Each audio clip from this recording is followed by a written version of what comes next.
So what's going on? Why don't you give us a recap on where we're at? Who Don't remembers make the me story? do stuff. Yeah. Well, I mean, I did my homework. Did you do yours? We Bertha. Hulk smashed some hobgoblins who were attacking our new furry friend, Winfred, of the Yellow Fur Clan. Yeah. This stupid bird thought that I wanted to bash the fuck out of the bear. I don't really I trust. was violently drunk When are you not violently drunk? right No, now. me and D-Bucks got very pissed like throughout those days. We were still talking shit at like 3 a.m. Oh, Didn't dude, you it guys was play so Age of Empires that night? I didn't play. I did. just jumped in But and then talked shit. I I sort played of COD. fell. Then I just sort of raided, and then got very pissed. Fuck, I want to It play was some more their Age of house. Fuck, I want to play some more Age of Empires actually. Yeah, I know. I've been playing a bit of WoW this week, but mostly I've just been like.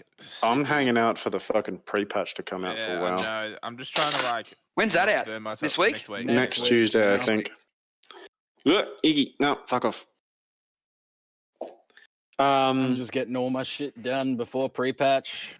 Yeah, no. I just did. What did I do? I know. I got finally finished like the Legion Fall campaign and got my class order mount for my DK.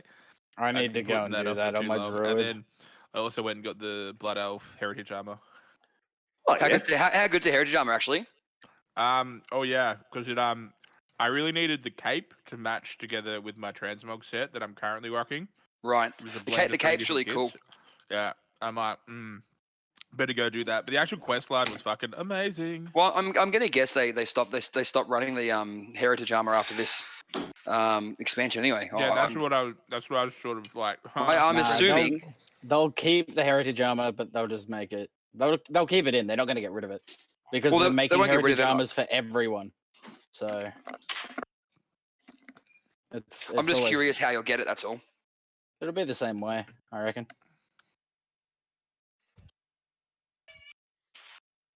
So we transitioned from killing hobgoblins, rescuing a bear, into transmog gear. Yeah, we just got right into WoW. Yeah. Yeah, I told you, don't make me do stuff. that's how it happens. From there, we followed the trail to this gigantic keep. Thorendir tried to persuade them. I tried to persuade them. Ymir was just like, "Fuck this is boring," and started to charge in.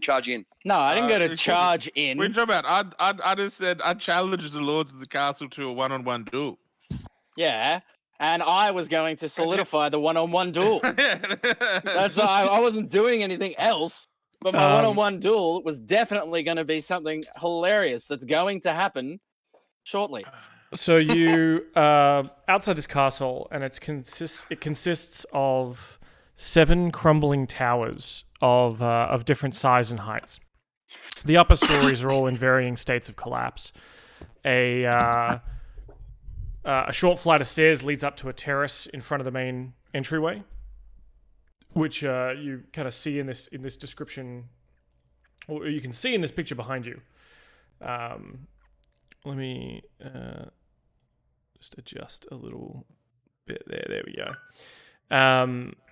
And Thorendir and Pauly, you kind of issue this command, this challenge, and Ymir axe over the shoulder, shield across his back, clinking in his half-plate armor, steps forward. I assume rolls the shoulders, gives the old Achilles, are there any challenges that would come?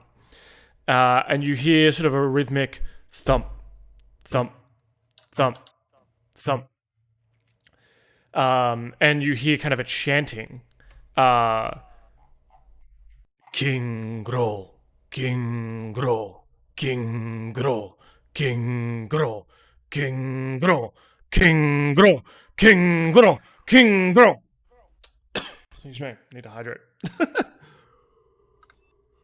Just you wait, King Grow is going to get fucked up by my fucking ass. And there's a line or a sort of a phalanx of hobgoblins that step into the entryway of this keep, and they're like the Battle of Thermopylae. They've got a shield, spear, and they're all in a line.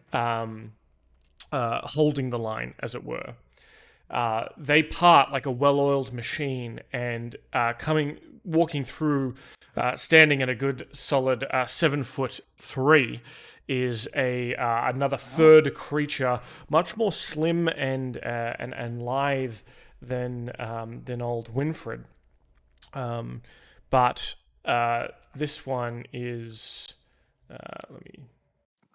wearing armor, because I assume Winfred actually wears no armor.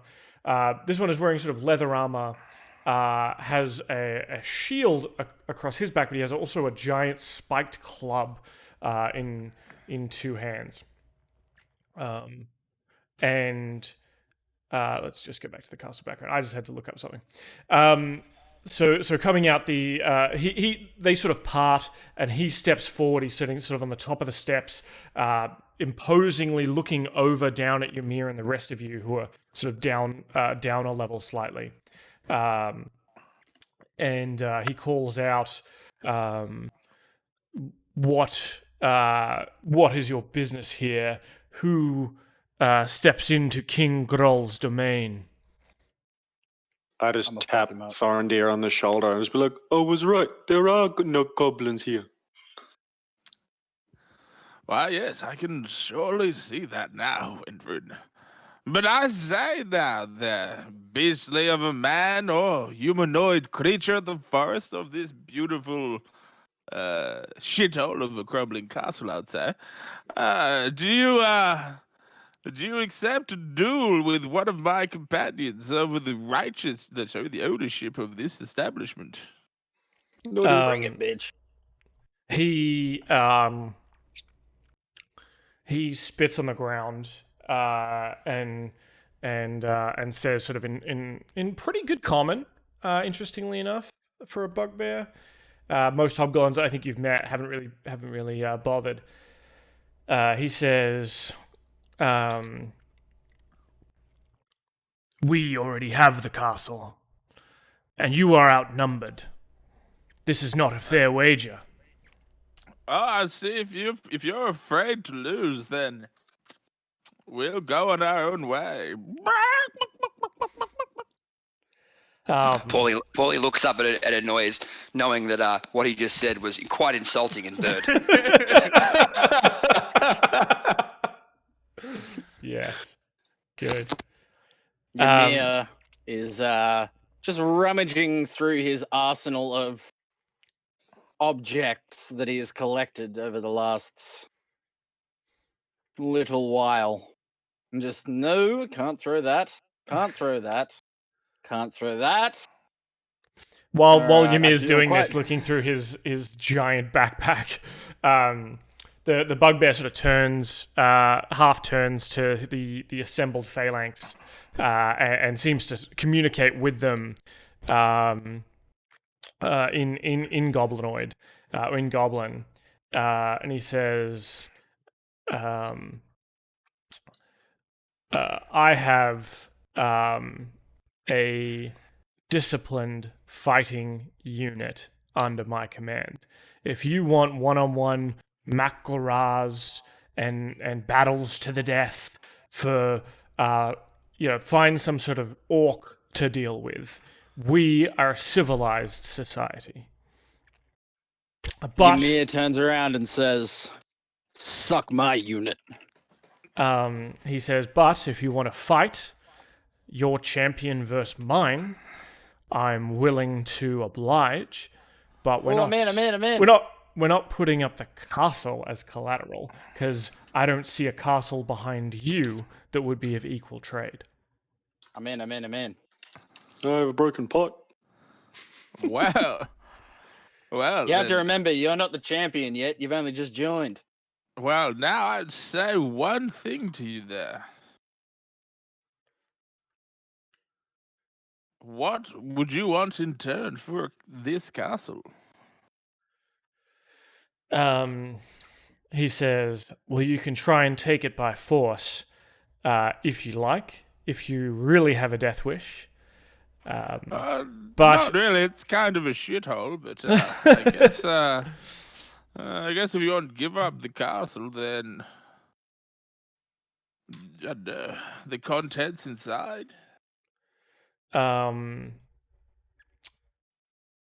He says, tell you what, you're a dwarf.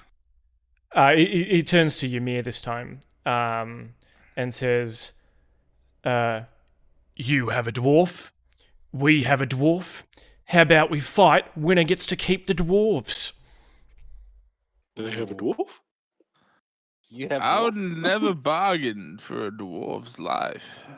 I mean, to own a dwarf's life. But what are you doing with a dwarf? He's our guest, isn't he? In our castle. Well, But if you're too, how did you put it? Bukak. Bukaki? Pauly thinks his imitation of the beautiful insult that Thorendir threw his way was failing, and also says, "Well, look, you see here, we don't really know if we want this other dwarf. So how about you bring him out? And if he's Now, gamely, Pauly. ours is all nice and healthy. He's a workhorse, right? Now, But Pauly. yours could be bloody missing a limb. How about you show us this dwarf if we know it's really worth it?" Now, Ah, He's not a Pauly. horse. He's a dwarf. Now, everybody, I believe he was talking to me. Shut up! Show me your dwarf. Show me your bargain. And we will decide what happens with these dwarves' lives. All right.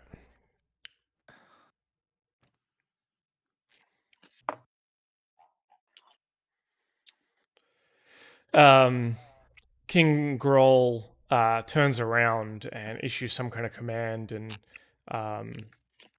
two of the hobgoblins kind of break off. You also notice that there are a number of eyes and archers looking at you through these arrow slits. You are definitely well covered in terms of assaulting the main bastion of a castle. Usually ain't easy. After a while, maybe sort of 10 minutes, 20 minutes, 15 minutes, the two hobgoblins come back, leading a dwarf that is bound by his hands, looking a little bit roughed up. And sort of nipping at his heels a little bit, or walking along, along behind him, a wolf as well. Thorendir, give me a perception check.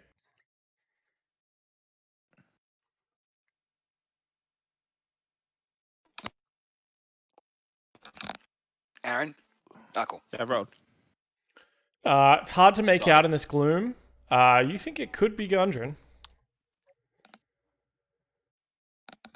Gundren, my lad, is that you, my dear cousin?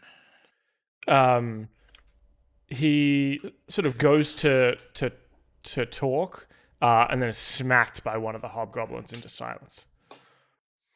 Hey! Do not assault the merchandise that we are bargaining over. King Groll says, it's not a problem, because the end of this day is going to end one of two ways. Either you're going to walk away with your tail between your legs, or I'm going to end up with two dwarfs, and then they're both going to be my merchandise, and I'll treat them how I please. Yeah, well, you won't be treating them how you please until our deal is struck. Can I make a perception check? Yeah, absolutely. I just want to see if the smell of goblin has gotten any stronger than before. Because I get a bonus to sniffing. Yeah. You've got a good boy nose. Yeah, give me that Sneaky boy. advantage. Perception with advantage to... Perception with advantage? Yeah. Pauly's nose is busted from many, many years of hard partying. Of the same 13. thing. From cracking open those walnuts. 13. You smell. You smell a lot of goblin going on. Your eyes aren't great, but you can smell like unwashed goblin, hobgoblin. You can definitely smell a lot more than you can see. I start like tugging on Thorendir's sleeve, with a bit of panic, saying, "Bear no smell lot of goblin." Well, we'll see how this goes. As Thorendir whispers to Wilfred, I believe we can get out of this with more than what we bargained for. Oh, okay. Well, my friends, I turn back towards Thorendir. Thorendir, what do you believe of this wager? Well, it seems they want my beautiful dwarven cheeks. And one that never shies away from a wager or even a fight or two. I say go for it. Done. I take a step towards the big motherfucker and say, I do believe we have a deal. Dwarf for dwarf. He sort of he looks you up and down, and you're like holding out your hand to him, I assume, Yes. to shake. He kind of looks at it, looks you up and down, and says back in you don't quite catch, or yeah, you maybe catch what he says. He kind of gives you he gives you a nod, steps back, and then yells out, "Get Big Bertha!" Bring it on, Big Bertha, you bitch. And sort of he steps back. You hear kind of scampering and clattering, and then the goblin, or the hobgoblins, I should say, make way. It takes another sort of 15 minutes, and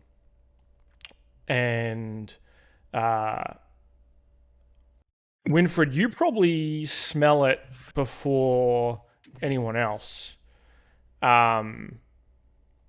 It smells kind of like bear.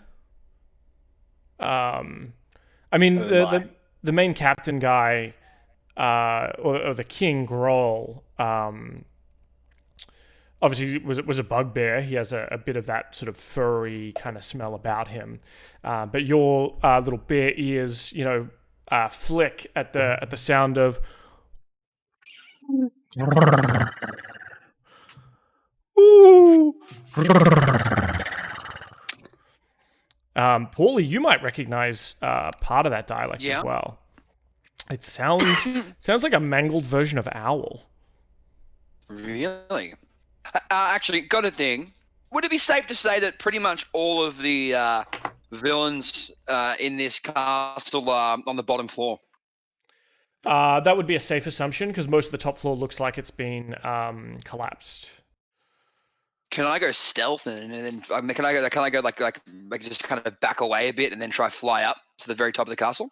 Yeah, there's enough time for that. So certainly, sort of while everyone's kind of mingling, waiting around, they've got to go wake up Achilles for this duel. You certainly have some time to kind of sneak off and reconnoiter a little bit. Make yourself a little bit scarce for sure. Mm-hmm.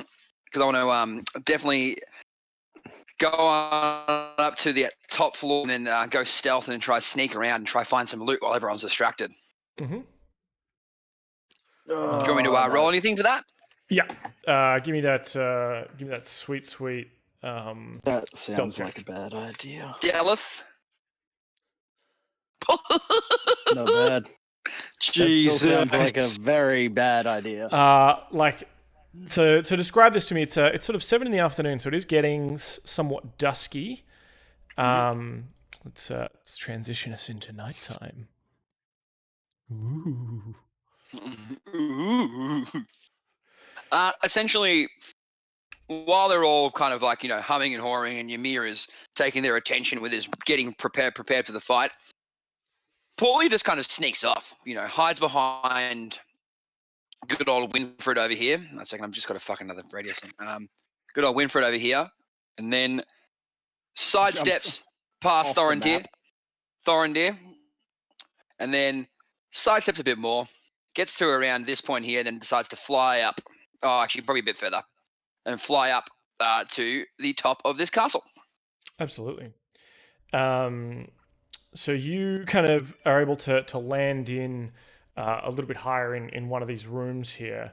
You're able to kind of get in amongst the. It's sort of somewhat. It's a little bit dark. Let's see if I can raise the darkness a little bit here, because it's not quite like nighttime, right?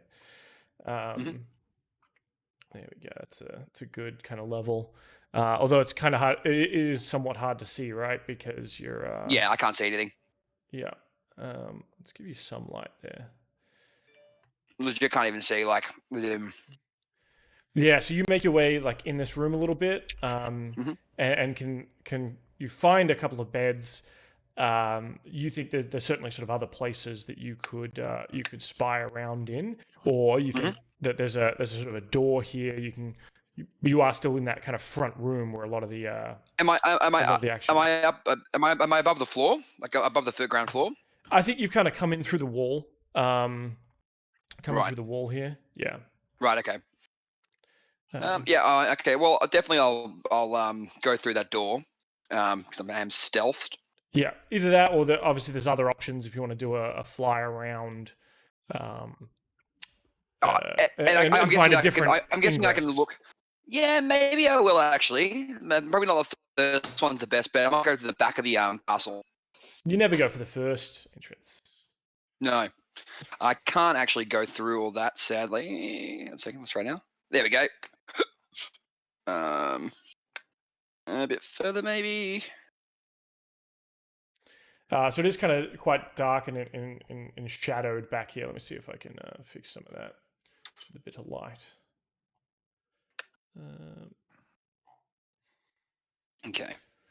So you make your way around the back of the and are able to kind of fly around. Give me a perception check with disadvantage, because you're kind of looking into windows. Yeah. 12. I'll just take the 12. That's you see a couple of goblins, regular goblins, kind of in this room. There also seems to be a sort of bound and hooded figure in this room with them. There's no sort of entrance. You don't see. There's sort of a door in the back. There's sort of two doors back here. How many goblins are we talking? 3 goblins. But you don't think you get into this room. The roof of this area is still kind of intact. While that's happening, I'll say that there's sort of a bit, again, sort of the chanting comes up, the hobgoblins out the front, banging their spears on the ground. Bertha, Bertha, Bertha, Bertha, and you hear, ooh, and on all fours steps out a creature with sort of the head of an owl and the body of a bear. That ain't like no bear I've ever seen. This is what she looks like. Jesus Christ, it's fucking terrifying. Damn it! I would have if I wasn't sneaking around, I'd charm that bad boy. That's a beautiful mount right there. That is the perfect Pauly mount if I've ever seen one. That's why you don't leave in the middle of shit. Nah. Both me and Pauly roll to seduce. Yeah, it's my job to go be sneaky boy. Yeah. All right, so you two kind of square up. You notice that the hobgoblin sort of pushing this thing along. It does have like a collar on, and they're kind of poking it with sharp sticks to kind of move it forward. This creature is certainly not tame by any means, but it's kind of led out in the front here, and the hobgoblins file in with their shields behind it. preventing it from, it doesn't want to come back this way for sure. And it sees Ymir bristling with weapons in front of it. No, I am not bristling with weapons. I'm standing here preparing for combat. Yeah. I'm not Ain't you bristling. still carrying a bloody blacksmith worth of shit? Yeah, I've still got the arsenal. How There's a lot of how clanking. tall is this owlbear again? Let me look up owlbears and how tall they are. It's on all fours. But it is sort of, it is giant. It's probably larger than you, for sure. Okay. It's considered large, so that probably puts it in like the 10-foot height range, if it stood up. Oh shit. Okay. Is that on all fours? Is it? It's probably like 7 foot. It's probably like Ymir and your height on all fours. Shit. Okay. Cool. Yeah. All right, I can do this. I can take him. An owlbear's screech echoes through dark valleys and benighted forests, piercing the quiet night to announce the death of its prey. Feathers cover the thick, shaggy coat of its bear-like body, and the limpid pupils of its great round eyes stare furiously from its owlish head. Shit. I'm just gonna like sneakily draw my my light crossbow and just hold it in my hand. Please don't attack it. I'm not attacking it. I know. I'm just saying for future reference. We had a deal. Is Ymir still squaring up to fight it, or is he Crocodile Dundeeing it, or what are we doing? Oh, he's still That's squaring the nice. fuck up. Yeah. Okay. He readies his shield. Okay. Upon seeing it, he grabs his shield out of his backpack and goes, "Okay, all right." Come now, you man. Don't let us down. Alright, You're well- chock full of piss and vinegar. What we're going to do is we're going to enter into initiative here. And We do have to. Are we going to wait for JR? no. Alright. I mean, He's it's a rolled one-on-one. It's a one-on-one fight. Why would you? That's a need, good point. Why would you need That is JR? a good point. But also, it's going to help me keep track of the things There you that Pauly may be about to do as well, right? So, like, When and I anyone was else. when I was talking to you there, telling him chock full of piss of vinegar, can I secretly do bardic inspiration on him? Oh, absolutely. Yeah, for sure. You got a bardic inspiration dice. Fantastic. Fantastic. Remember, you can add that to your damage throws now, and also to your AC if you need to. 17.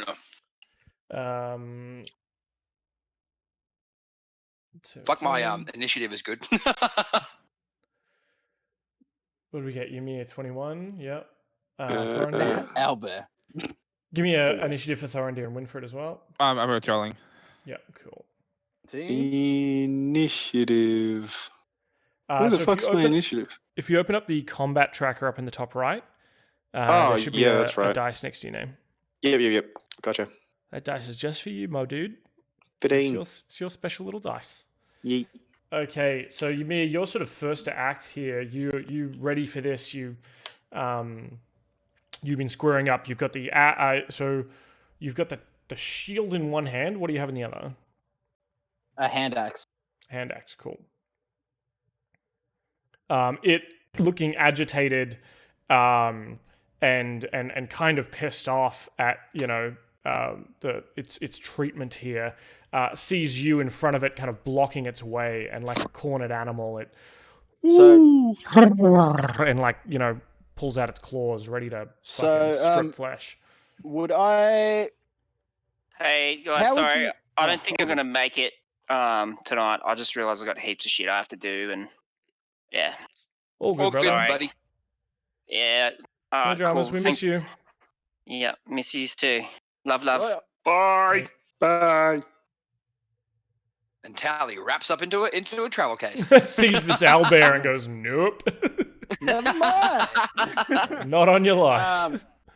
So what would you say? It's a metal chain that this owlbear is chained up with, or would you say it's like just some makeshift rope? It's got sort of a metal collar, almost like a studded collar. Maybe there's a little bit of chain dangling from it. Sure. Yeah. So it's not being held to the building anymore? No. So I would be correct in saying if I really wanted to, I could just sort of and just let her go. You could try. I'm not going to do that. Okay, so I'm first to engage. So I'm going to bear with me. Let me just have a quick look at something. Well, I'm going to pop Frenzy. Oh, Rage. That's what I wanted to use. Use my Rage. Oh, why? My Rage is saying it has no uses left, but because I need to fix that. Yeah, I think I was playing around with your the macros earlier, right? So. All right, let me fix that. That's a great axe. Yeah, no. That's not what I'm using at all. Let me just. I'm gonna something real quick. So if you in the bottom left with that little folder icon is next to the macros, if you click that little folder, it should open up a bunch, and there is actually some in there. If you type in Rage, I believe Rage is in there. You can put that in your bars. I believe there's a sneak. Maybe there's not a sneak attack version. I've got reckless attacks on there and stuff like that. I just wanted to use my Rage. That's all I was trying to use, and it wouldn't let me. So I'm just going to pop that. There we go. Now I'm enraged. Okay, cool. Now that that's done, I get double attacks. So not on the first turn you do it, I don't believe, because your rage requires a bonus action. But every turn after that, if you decide to frenzy, you can you get an extra attack. And then I can use my 1 second. Let me just check something real quick. That one. Can let it go.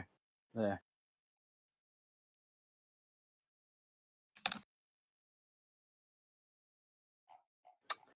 All right. Well, I'm gonna pop a reckless attack, and then hit it with that bad boy.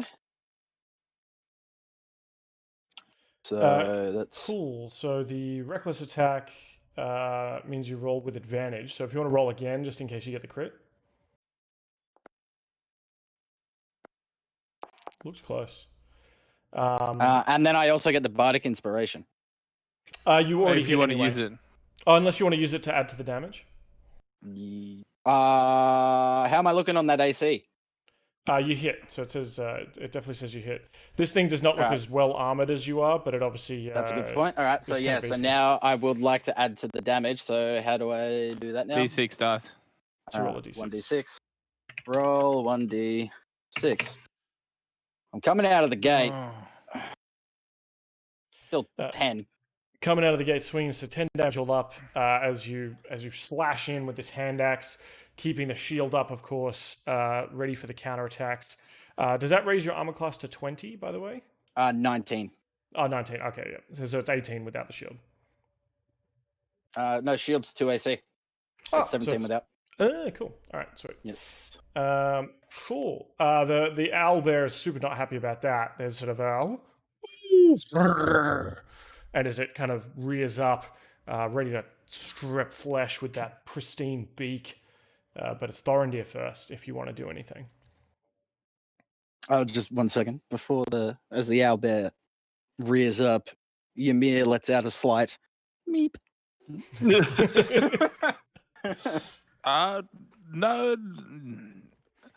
Take him, come on, Ymir. Good first strike, my lad.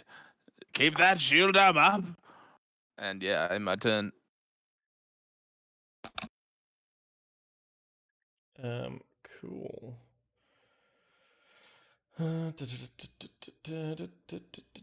Is it me next? It is Pauly. I just have a question. I've got a bell in my inventory. How big is this bell? Are we talking? How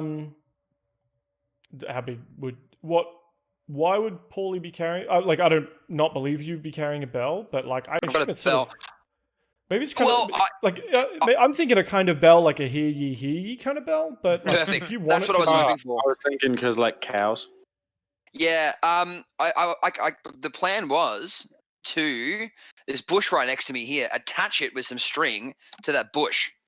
Mm-hmm. Right, because there's a window there, of course.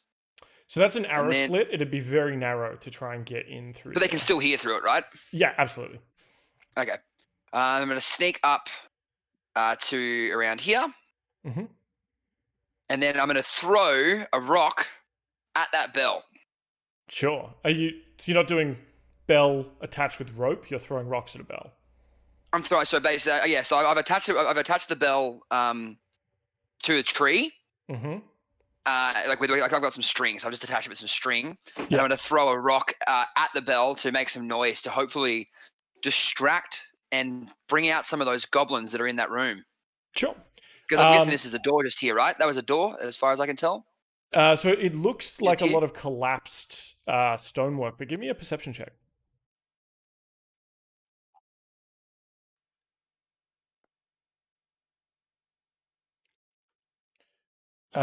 Yeah, this tower has almost completely collapsed. Although the ground floor I still thought it has was a an entrance. little open space. It kind of looks like an entrance, but with your parrot eyes in the fading light, it's a little bit hard to see if there is an entrance directly there.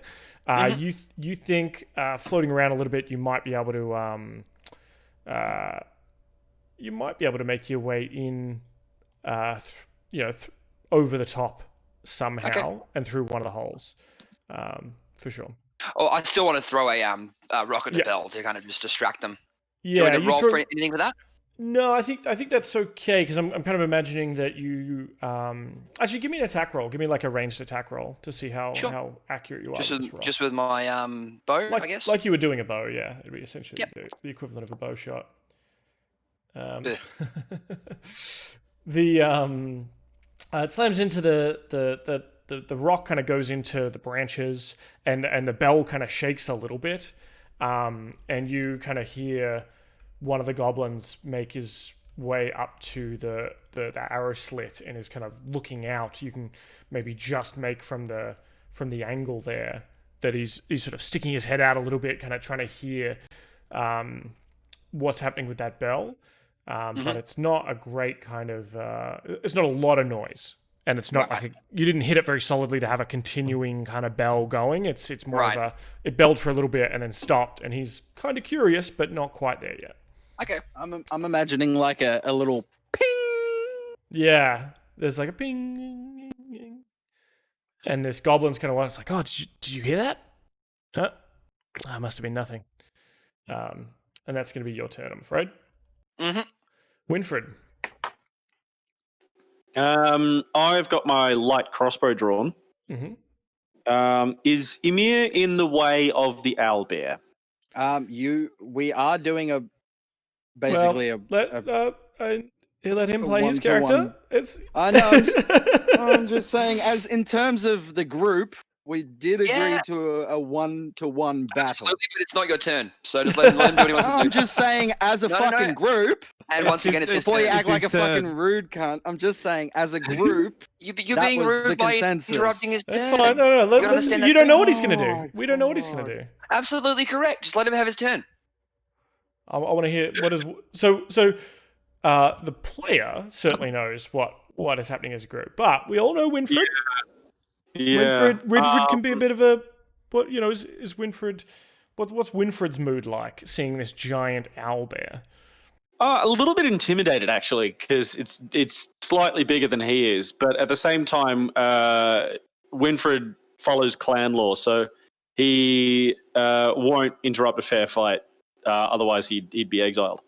I'm looking at the owlbear because I'm sort of looking up at the castle because I'm down here. I was actually going to ask, like, what's the altitude difference from selecting from like here, from this bit here to like up here. Yeah, so let's because I know how much the distance is laterally, but like how much is it up? So let's look at the sort of side-on view. This is kind of the side-on view. So or a close approximation of it, right? So ignore the tokens. They were just there for Okay. to test some stuff. But Okay. so this isn't your characters aren't so much to scale here, but it's that's the stairs. The stairs are probably only like 5 feet up. Okay. You know, that double set of stairs go up about 5 feet. Ymir and the owlbear are kind of in the entrance of this place. Behind them is a door you can kind of make out in the gloom. Pauly went up here to the top left and kind of came in through the roof of one of these crenellations, I want to say, one of these towers, and was kind of hanging out in one of the rooms, and then made his way around to what looked like one of the back towers. Okay. Yeah, if that gives a good kind of indication. Yeah. Okay. Cool. Yeah, it does. It does actually, because I'm thinking Winfred's getting a little bit hungry. Yeah. So whilst this battle's going on, he's kind of a little bit disinterested because his tummy's getting the rumblies. So I'm actually going to do a perception check of this sort of grassland area over here, to see if I can find any food, any snacks. Sure. Give me that sweet schnoz roll. Schnoz roll. I'm never not calling it a schnoz roll now. Perception. There we go. Sweet. Yeah. So definitely you're getting some wafts. Like you're getting not. I assume bears are like omnivores, right? They kind of eat a bit of everything. Yeah. A lot of meat, like fish. Yeah. Mainly fish and I've gone blank. Yeah. Yes. Yes, they eat the fish, but yes. You don't quite smell. Maybe you smell like a little bit of the sort of like dried fish, but certainly down from this area. Okay, cool. Wafting around. Okay. Is you can smell food for sure. Okay, cool. Like maybe even campers who left their picnic baskets unattended kind of smell like. Hey, boo boo. So I sort of slowly saunter on over. How far is 30 feet? So if you pick up your token, you can control left click. Yeah. So I sort of saunter on over to just over here. Hang on. There we go. Just over there. And sort of put my nose to the ground and make it very obvious that I'm sort of like going off on my own little thing. Yeah, snuffling about. Yeah. As you make your way around this side of the tower, you see you see the other turret, I guess, the other tower with more kind of arrow slits. From your vantage point here, you can see another small path that leads up to what may very well be sort of a side entrance, as well as a lot more sort of collapsed walls and things like that. The smells seem to be coming from around here somewhere. Okay, cool. All right. With that, I will end my turn. Cool. It's time for Big Bertha, the bouncer at the Boom Boom Bar. She tries to cluck in with her beak. Hits Ymir for 7 damage. As she just sort of tears a strip of flesh off your arm, Ymir. It's right over the forearm. And then she claws in with her claws. For a further 13 damage. Now, you need to halve these damages because they are just mundane damage and you are raging. That's a good point. So that would be so 7 and 13, 20, so take 10 damage. It's separate, so you actually halve it and round down. So you're actually in luck here because so it'd be 3 and 6. 3 and 6, so 9. Yeah. Wow, look at that savings. So this is why you come to Fantasy Bunnings, boys. You get the savings every time. I actually saw that MIDA spellcasters were doing an extra 10% off, mate. Do you do price matching? Like, are you gonna give him a solid 7, mate? 7 damage? JB High Fantasy do price matching. I know that. But I don't know about. Yeah. Fantasy Bunnings. Oh, You know come about on, Fantasy Bunnings. Come on, mate. You can do it. Fantasy Bunnings I've been does coming here have... for 20 years. Fantasy Bunnings does have Garfield the Deals Warlock on the deals counter, and you can negotiate terms on certain prices and trades of fair value. He has been known to accept favors. He has above the counter behind the bar there, in a plaque kind of thing, engraved. I owe one favor. I, Barnaby, the beautiful bard, owe one favor to Garfield the Deals Warlock to be collected at any time at his leisure. And he's also been known to accept blood and hair sometimes, not mixed together, but like. Oh, that's all I ever have it as. We can sell blood and semen. Yarr. All right. So I believe we're back to my turn then. That is correct. Okay. If you don't have Well, a torn Clarka, what are you really doing? here we go. Timmy, don't even talk. Because I roll with thing, don't I? Advantage again. Oh, I forgot that. Yeah, you're recklessly attacking, so it has advantage on you too. I'll remember that for next turn. Okay. I'm glad you didn't remember it then. Anyway. Bang. Woo! Oh, that looked like a 20 for me. Oh. Rough. Now you get to roll don't with you advantage. roll with advantage? So if you so hold Alt when you roll, and it should roll with advantage. There we go. Okay, 4 plus 2, I believe, because of your rage. So Yep. that's 6 damage. All right. How do I fix the? Because I didn't roll advantage on the first one. Do I just do it again? Yeah, just roll it once again. Okay, cool. You gotta get.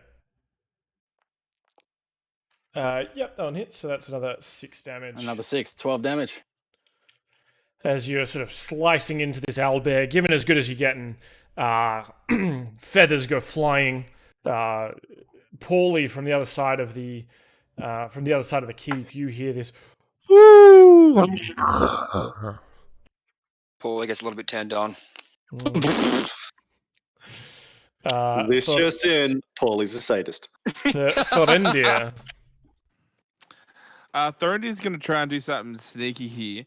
While doing a beautiful, like, sort of cheer for his boy Ymir, he's gonna flicker the tongue, old thought, thorny tongue Thorendir, and just give a little healing word hiss to Ymir while cheering, and try and pull one over the audience there, and cheekily just do one healing ward onto Ymir. Give me a deception check to see if it goes over their heads. Please. Oh no! Oof, that's not great. So, from inside, there's sort of a muttering and a whispering that begins to a susurration, if you will, of the hobgoblins sort of talking to each other behind their shields. You think it was definitely noticed. Would I get away with it or not? As in, you still cast the spell. I mean, because they see you cast the spell. Like, the spell happens. Cool, yeah, for sure. It's just you don't hide it as well as you thought you did. Oh dear. As long as it doesn't happen again, I think we can get away with it. You get 6 healing there. Hey, let's do it. Now, if I heal the bear, the owl next turn, will we even? Fuck, please don't. How fucking... Oh, man. I'm actually... It's probably a good thing that Winfred isn't within earshot when he's doing that, because that goes against Grizz's code, man. Oh yeah, of course it does. It goes against my code too, but I don't want my cheeks getting slapped by fucking hobgoblins.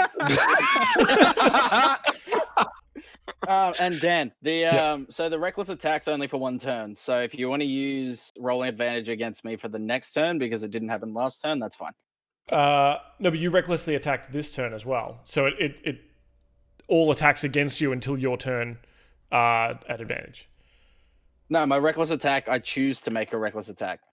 Because I'm using Frenzy, which allows me to make a standard attack as a bonus action as well. So I get 2 standard attacks. Yeah, oh, okay, so I told you to roll with advantage because I thought you were still recklessly attacking. All right. Well, I recklessly attacked again then. Sorry. Oh, yeah. I mean, we'll have advantage on you this round, and then if you want to stop recklessly attacking because you're near death's door, maybe that's what happens narratively. Yumi's like, I'm just gonna fucking cut this thing. Whoa, I gotta play smarter. I'm gonna chill out for a second, boys. give me a minute. All right. Let's pan up to Pauly and see what Pauly's up to. You're able to sort of come in. Mm-hmm. Oh, sorry. You're if you want, you think you can kind of come in and land in this kind of central area down here. Yeah, done. Okay. Let me move you in there. You come down and land. It is quite dark. Let me give you a little bit more vision here, as it's not that bad. Let's go. As you land in this area, you can see this tower is almost completely collapsed on the top side here. Rotting crates and barrels show that provisions were once stored here. And there's actually a heavy curtain sort of above you, that sort of a heavy grey curtain that you didn't really notice from the outside that it was a curtain. There seems to be sort of a doorway that can come in and out of. It's almost like a camouflaged kind of door. Door, right. Well, I will be opening up this door just here. Mm-hmm. And then I'll sneak on through. Yeah, I'm still under stealth, aren't I? Yeah, you're sneaking around. I assume you're sneaking around until you're not. Let me put a little sneaky symbol on you then, just so we're. I can't go through the door. No, so you try to open it. It is locked. Okay, I will then try and pick the lock. Mm-hmm. Give me a effectively a sleight. It's like a dexterity plus your proficiency in thieves' tools. So I think. So sleight of hand. Well, you're not trained in sleight of hand, weirdly. Am I not? I've got sleight of hand. I'm +3 in it. That's just from your regular dexterity. Right. Okay. Sorry. Yep. So give me a regular dexterity check +2. Yep. Okay. That roll in there? No. Okay. Rolled. Why did that roll in?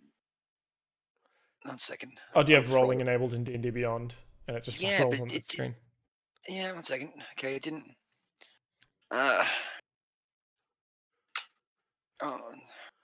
I think you have thieves' tools in your bag. What happens if I click these for you? I do, don't I? Yeah. Okay, here we go. Use thieves' tools. There we go. Yeah, this lock flicks open for you, and you see sort of a corridor ahead, and you can make your way in.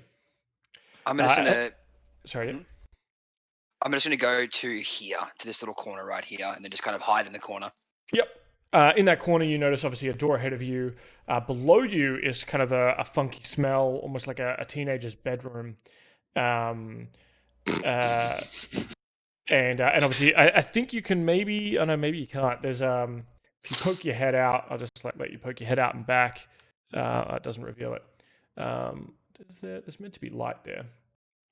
There is sort of a small. You can see a bit of light coming in, not only through the windows, but there seems to be sort of a bit brazier down that way somewhere. Let me just move you up a little bit. Does that change anything for you? No, nah, it's still dark as all hell. Oh, that's right. Yeah, sorry. One thing I didn't remember is I've put a wall there. So there is actually a small curtain there. Along that. Yeah. Underneath it, you can just make out some light sort of at the base. Right. But and beyond it is sort of like that, almost like a heavy velvet curtain, and beyond the stale sweat of a teenager hobgoblin's room, Okay. and you hear like a little bit of sound coming through there as well. So maybe people talking to each other in low tones. I'll end my turn there anyway, though. Cool. Just hide in the We corner. cut back to Winfred. And his merry quest to find a picnic basket. Mm-hmm.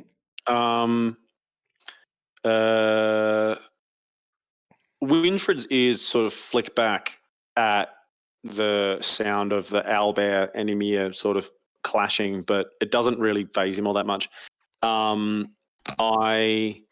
actually found something in my features repertoire.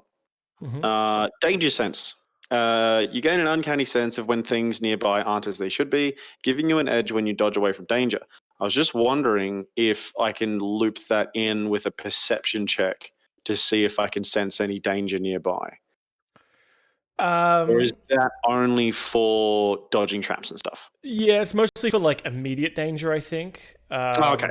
So like if a trap has been sprung or like an arrow is coming at you or something, you are very quick to go, oh, I see that fast movement. I can duck, duck, dive, and dodge. With your current smells, I mean, there is an overwhelming smell mixed with the lovely foods of goblins, and you can kind of see. I think you can kind of make out a goblin in that room, if not more than one. Yeah. But it doesn't seem to be kind of watching the arrow. It seems to be somewhat distracted, listening to the fights happening outside. Oh, okay, cool. In that case, I'm going to move our little bear friend. I'm just going to measure 30 feet. Yeah, just going to move to sort of this position here. Hang on a second. If I can do it. There we go. Just going to move to that position there. I want to try and get around to sort of this bit where these smells are coming from. Yeah. Yeah. And can I make another perception check? Absolutely. Okay. I'm going to do that. Doing the good old schnoz roll. Mm-hmm. The schnozberries taste like schnozberries. Yeah. And what do I get? So you, the majority of the smell of the food is coming through these two sort of arrow slits. You think there's sort of unattended food certainly in there, partially cooked, some of it raw. Definitely a lot of meat smells, and I think there's sort of a mixed with the hobgoblin-y living smell as well. This southwest tower of the castle is little more than, on the back end here, a heap of rubble. This, but you think that there are, with enough kind of climbing and things like that, you could kind of, if you really wanted to, climb over that rubble and kind of cruise. But then I'd just be in the middle of a bunch of fucking hobgoblins. I mean, that is also true. You also get a bit of a smell at further on to sort of the southeast of this keep. There is sort of the distinct smell of owlbear den. You think maybe further this way is kind of where the owlbear was making its lair. Yeah, or kept, yeah. Yeah, okay, cool. Okay. Am I able to move again on a bonus roll? So if you're not really doing an action, you can actually dash to double your move. So if you're not doing a solid action, I'd allow that for sure. Considering I'm sort of like nose to the ground, sort of just scooping the place out. I'm just thinking, can I move to like this bit here? Yeah. Yeah? Is that cool? Yeah. I'm gonna do that. Oh, look, there's a table full of food. Yeah. So you see a table full of food, well, like a reasonably lit room. as you snuffle along, your nose kind of leads you right to. I'm sort of like it. smelling the food and trying to like fit through the arrowlet.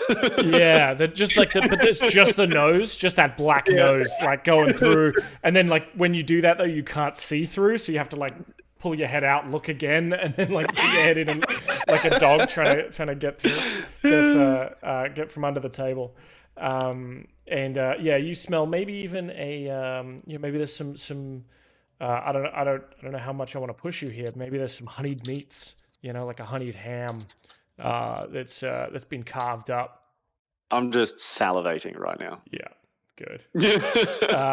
All right, Owlbear's turn. The owlbear is going to attack again with its beacon's claws, this time with advantage because I missed out on the reckless, but also you kind of reckless this turn.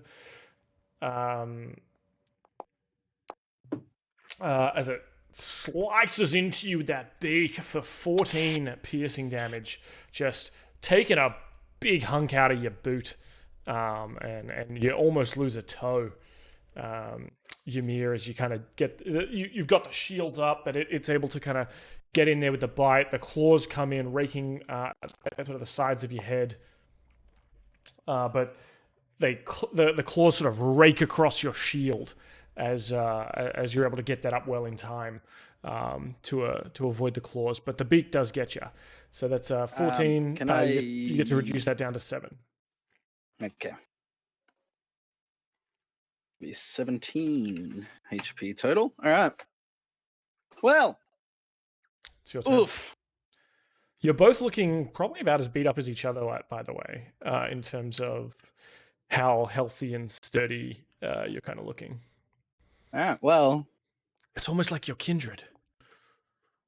I'm gonna pop one and do 4, and then I'm gonna pop another one and miss. So that's 4 damage. Yeah, this certainly bloodies the creature. It sort of howls again. It's woo, woo, as it's sort of there's a mix of blood and feathers. And there's blood around its beak. Its eyes look crazed as it kind of turns its head almost in a full like 180 on the spot, and its eyes get bloodshot. And now it's out for Goliath blood. Bring it, bitch. I mean, it was kind of out for Goliath blood anyway. But yeah, exactly. It was coming for me regardless. So bring it, bitch. Thorendir Grimsbane, heir to the Grimsbane fortune. Yes. I'm thinking.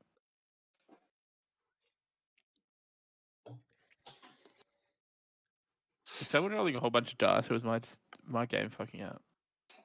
No. Sorry. Although the game will always tell you no, I'm not rolling dice, but maybe I secretly am. I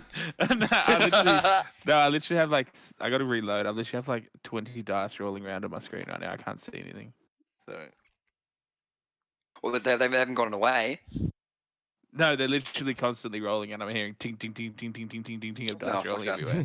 I'm like, I assume that's not happening. Okay.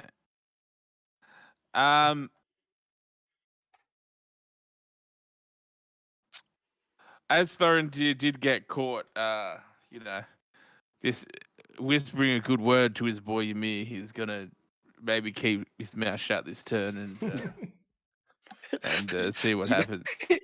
Wait, is it healing words? Like, I'm just curious. Sorry, it's healing words, right? I mean, you could easily go, well, it's only fair if I help him out, and then you do dissonant whisper at the owlbear. No, but you see, look, I'm healing him. No, I was literally about to do dissonant whisper because no one can hear it except me and the person I'm doing it to. But if it has I was just curious. If there's a, that's true. I would allow that. I think there is a semantic component. So you do have to do some of the finger wiggling kind of aspects of casting spells. Oh, I whisper a melody, but only me and the person hear it. Yeah. Is there like it says V, S, or M? Is there an S component? No, it's just V. Oh, there you go. Yeah. So you could whisper under your breath, be Yeah. But it could very well be it could very well be a a Quidditch situation where Snape is trying to Snape sees it. That's why I'm like, I'll hold off for now. That's why I was holding off for now. See how things play out. Yeah. All right. We get back to Pauly. What's Pauly doing? Okay. Well, Pauly is definitely going to try and sneak into that room right in front of me. Open that door. And there we are.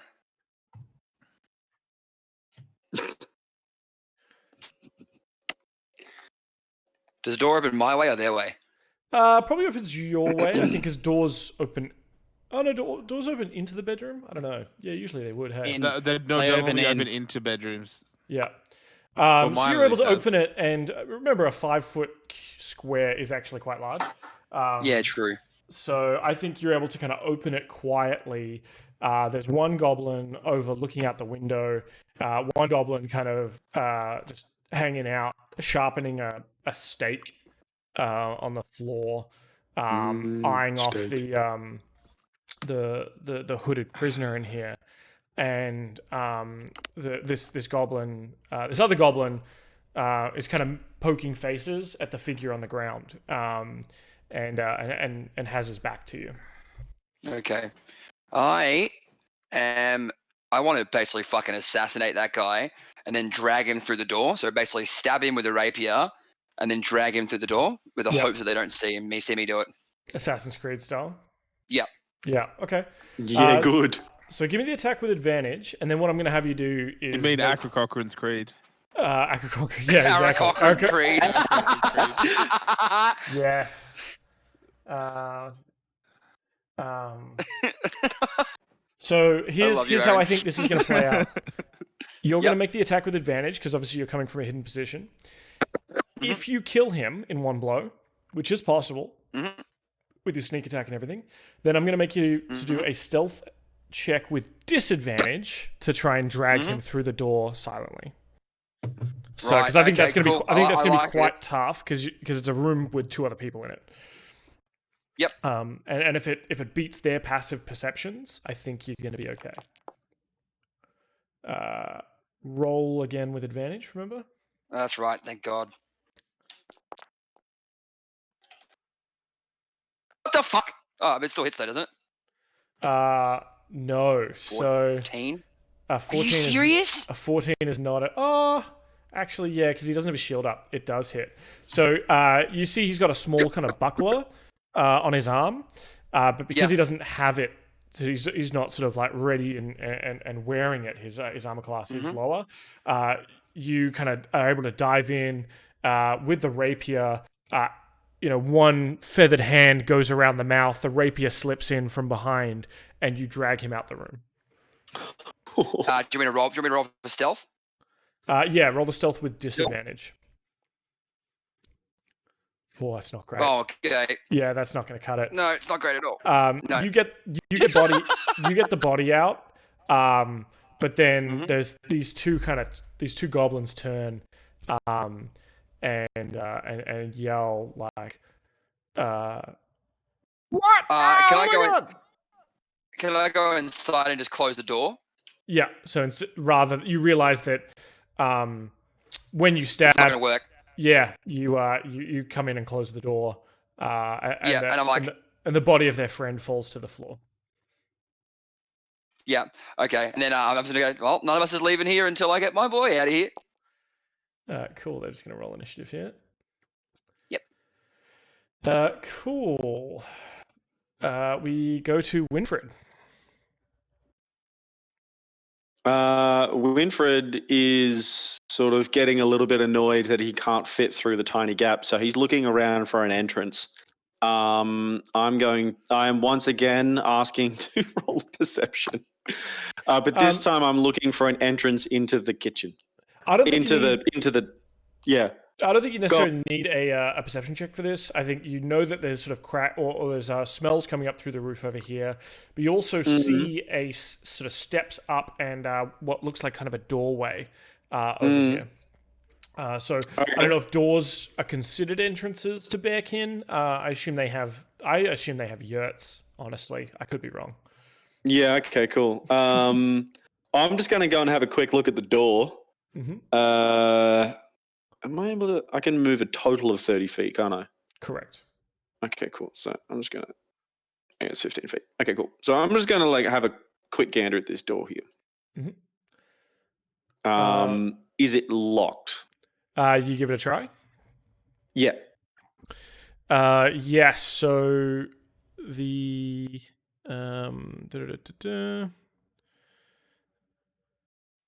chamber. Where are we?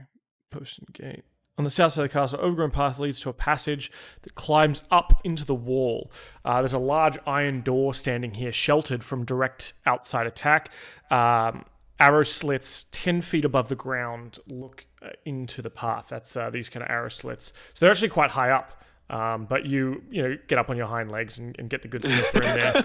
Yeah. The obviously the vertical scale is fucking with me a lot. Yeah.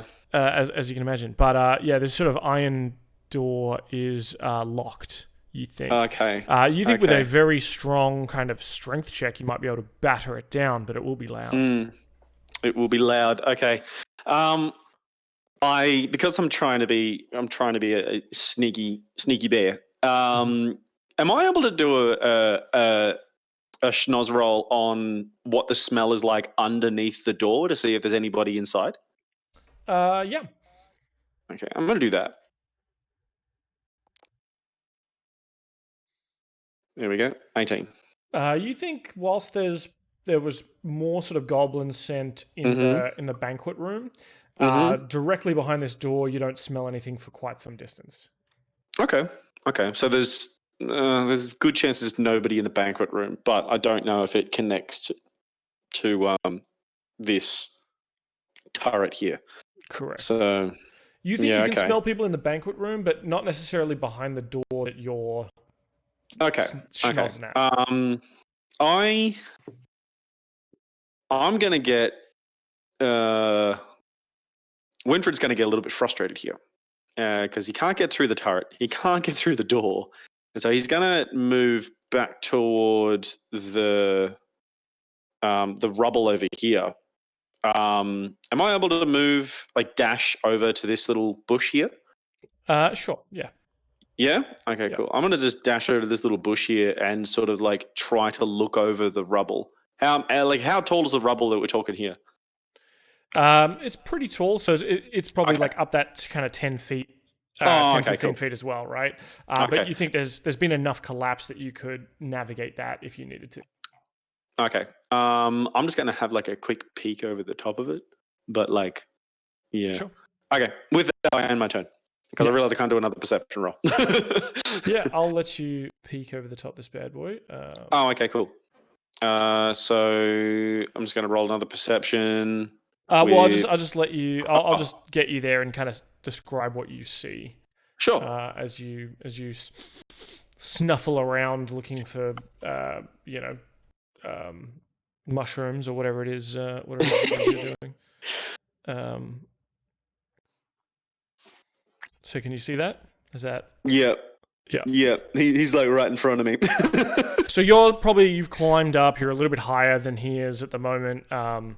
He's also kind of looking out this doorway to kind of watch the spectacle.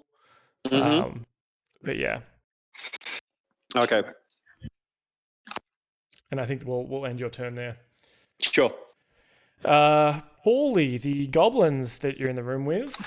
Get a turn to act. One is very surprised looking out the door here. He's kind of caught flat-footed. The other one, though, picks up the stake he was sharpening. Oh shit! Sorry, I just made a big radius. That's fine. Me too. And he goes to stab you with it. I'm really good at this. Did I tell you that I'm a professional D&D player?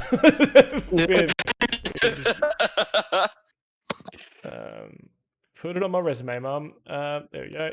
And yeah, this guy's gonna run at you. He's gonna, but he's gonna be somewhat overwhelmed because you could be overwhelmed. Actually, he's just whelmed.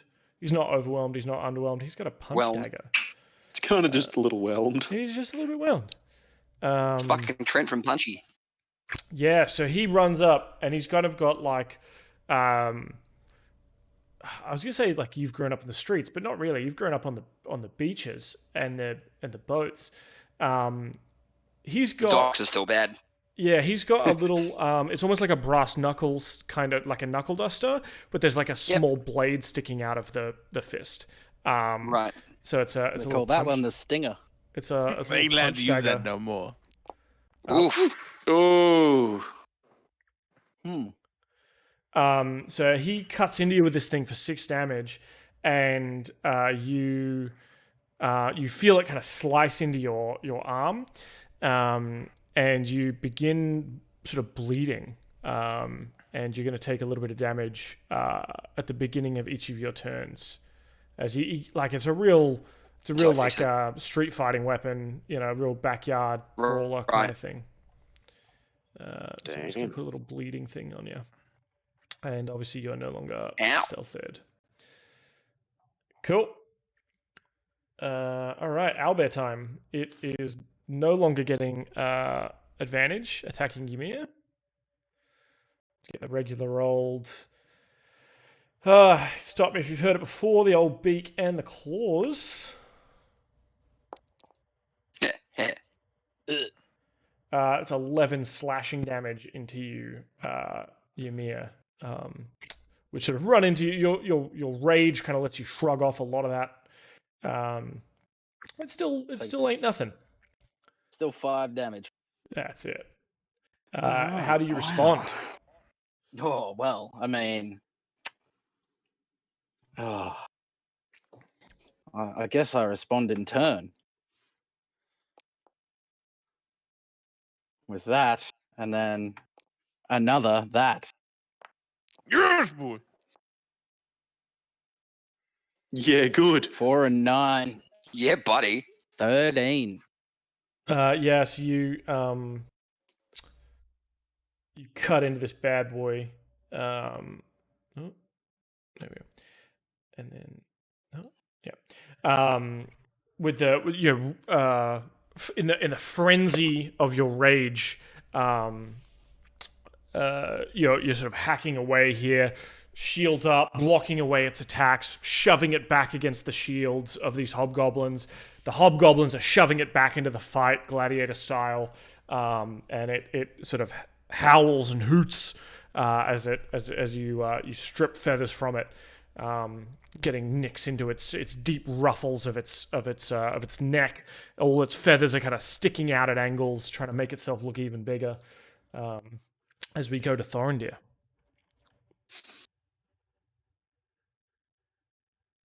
Could Thorendir make a perception check on the owlbear to see, how it's doing? Like, I'd take perception or even nature. Or honestly, animal handling. I'll accept a lot. Perception's probably better for me. That's pretty good. So you think this? I'll give you some details about what this thing looks like, and I'll put this up here as a sort of indicator. So obviously this thing is incredibly strong. You think this thing is probably stronger than Ymir in terms of just raw strength. Sorry, can you say that again? You broke out. This thing is probably stronger than Ymir in terms of raw strength, but it is looking pretty badly cut up, and it's dumb. And it is pretty dumb. It also has a keen sight and smell, which is interesting. That's one up on Winfred, honestly. You could probably cast that bear aside. Take this one. Superior in every way. Each can't talk, so like... Yeah, I mean, that could also be a bonus. But yeah, you can see it looks pretty badly damaged.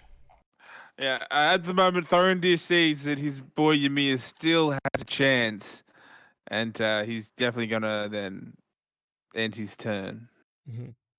Now remember, Ymir's already used up the bardic inspiration. That's right. I was gonna say he can add that to his damage, but He can't. Pauly, we cut across to the northeast side of the thing here. Pauly, you're going to take 1d4 damage as you sort of bleed a little bit there. Just one damage. Mm-hmm. As that sort of punch knife. Bleeding thing's fucked. Yeah. Okay. I'm going to attack the first one with my Talon Rapier. Mm-hmm. The one right in front of me.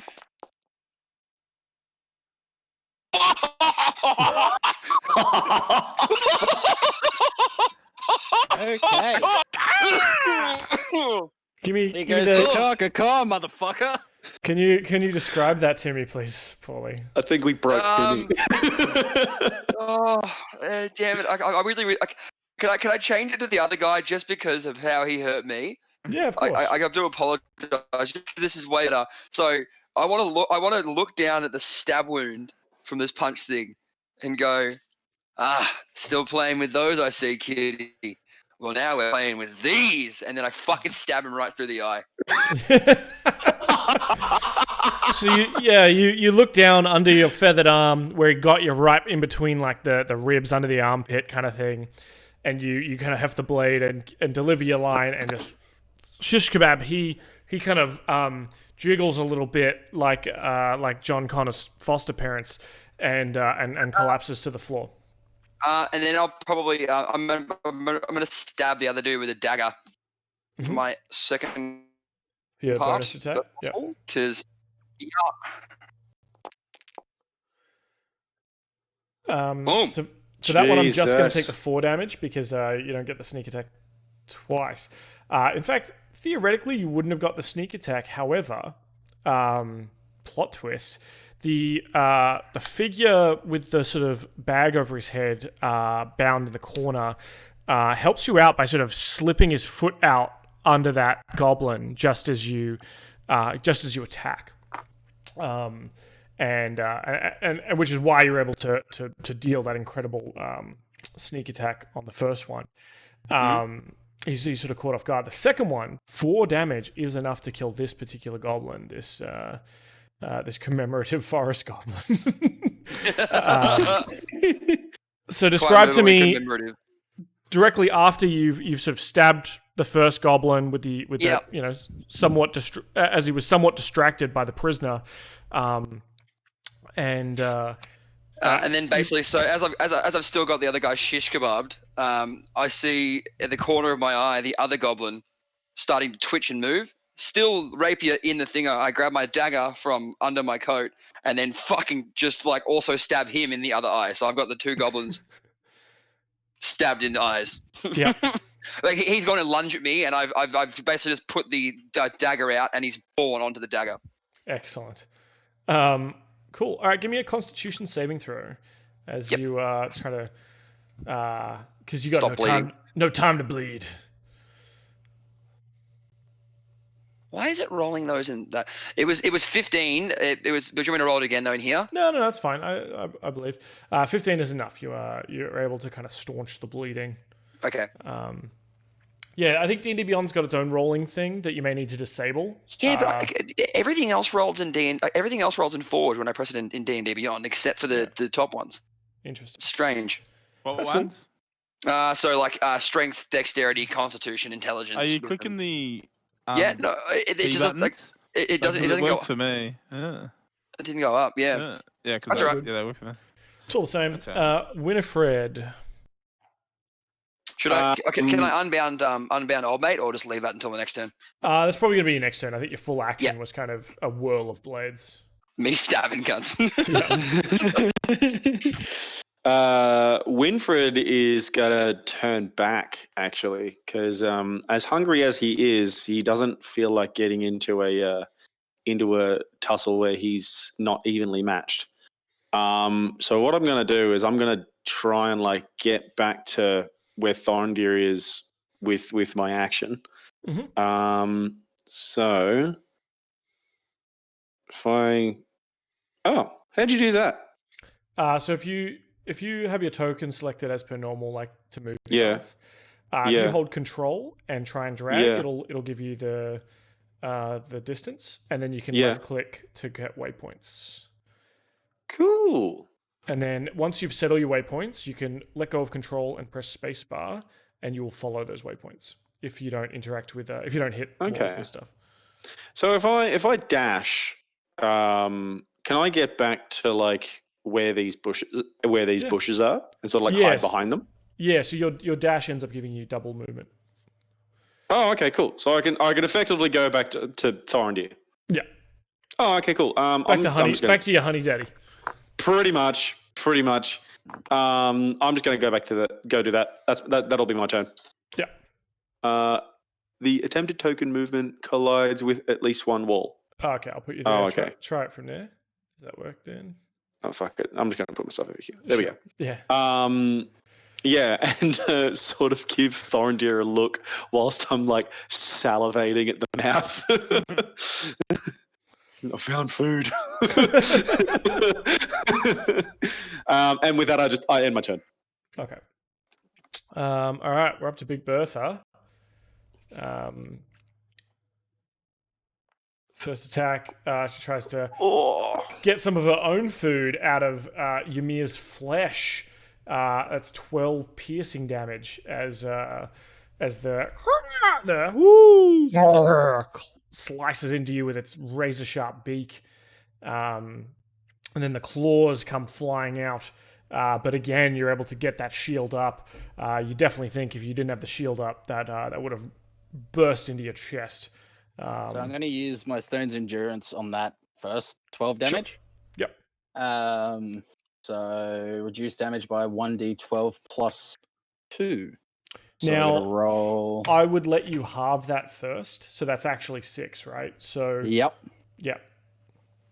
1d12 plus 2 equals.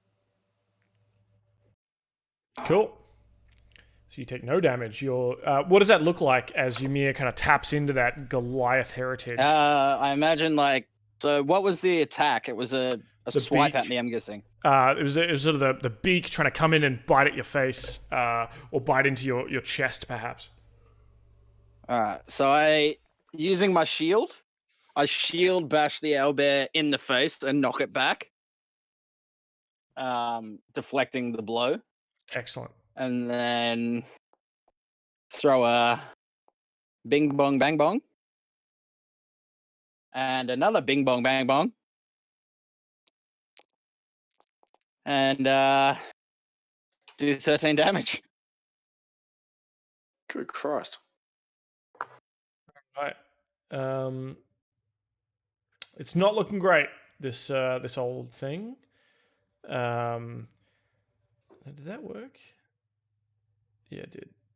Cool. As you're sort of hacking into it with the axe, it seems like it's on the ropes somewhat. You think it definitely couldn't stand up to another sortie like that, as it's sort of bleeding and it's aggressive, like ooh, has kind of turned into a ooh, ooh, as it's definitely sort of losing some of its stamina here. Yet there's still sort of the cheering and jeering coming from the the Hobgoblins. Thorendir. Thorendir is still very impressed with his boy Ymir. Just smiles and waves. Smiles and waves. And then I'm imagining like a queen wave. Oh, it's definitely the old queen wave out like the car door, just Excellent. Pauly in his not so ivory tower. Let me describe the room to you here. You cut out there. Let me describe the room to you here in your ivory in your not so ivory tower, I should say. So this chamber has been set up as a crude living space with thick furs thrown on the floor to serve as carpets, old trophies hanging on the walls, a large bed to the north, and a brazier of coals burning. A round table with several chairs stands to the south near the door. near the table on the floor, you can obviously see the figure who had kind of helped you out there and tripped over or helped you sort of get the drop on one of the goblins. Is sort of sitting there now that you've had time for your eyes to adjust somewhat. This is a sort of dwarven-shaped figure with a bag on his head. All right. Well, I'm going to go over towards that dwarven-shaped figure and take off the little head mask, the little head sack thing. Yeah. And then untie him. He says, "Whoa, my rescuer! Thank you. Whoa, you've done a great." Sorry. Would I have met Gundren before? Well, you got the job through Thorendir. Mm-hmm. So you tell me. I feel like Thorendir and I knew each other before this adventure started. Yeah, that's right. Yeah. I may have met. You would have met him a couple of times. He would have bought your drinks the night before you head out and stuff like that. Yep. So he says, "Pauly, do my eyes deceive me? Is it really you?" It is, buddy, but we've got to get going right now. Pretty sure Ymir's fighting something. Not really sure what that bad boy is, but we have to go now. No, we must find my family's map. We cannot leave without it. Where do you think the map is? And he sort of gestures to the lockbox, sort of at the base of the bed, and says, "I can't leave my Rockseeker family map in the clutches of these foul all right, hobgoblins." Gundren. Luckily, you got the right parrot for the job, so I'll snick it open for you. How's that, Aaron? is that close? Very nice. Enjoyed it. Thank you very much. You sort of flip the room, flip the mattress, flip open up the. Can I also grab that bear rug on the floor? It's pretty big, but sure, yeah. I've got a plan. Cool. Yeah, absolutely. With Gundren's help, you kind of roll that up. I'll get him to hold on to it. Yeah, he sort of gets it over the shoulder. Hidden under the mattress, there's a stitched leather sack. You open it up briefly, and there's sort of the clinking of coins. You don't really have time to count them. There's also the clinking of 3 potions of healing. Mm-hmm. I will happily take those.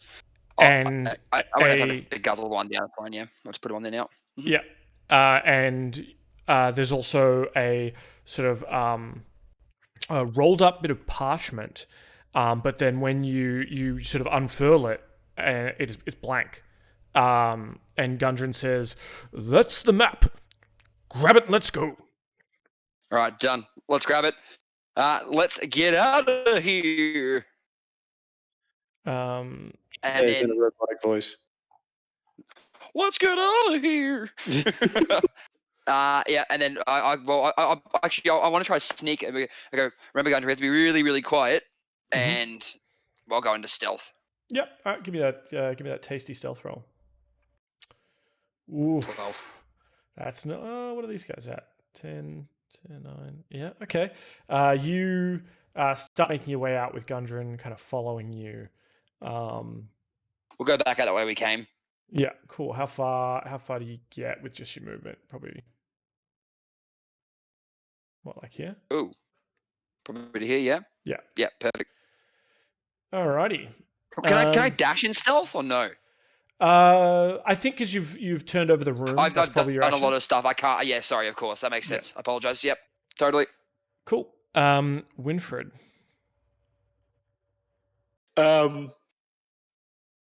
There's not a lot that I can really do. Hey, can I do sort of a perception and animal handling check to see what the state of this owlbear is?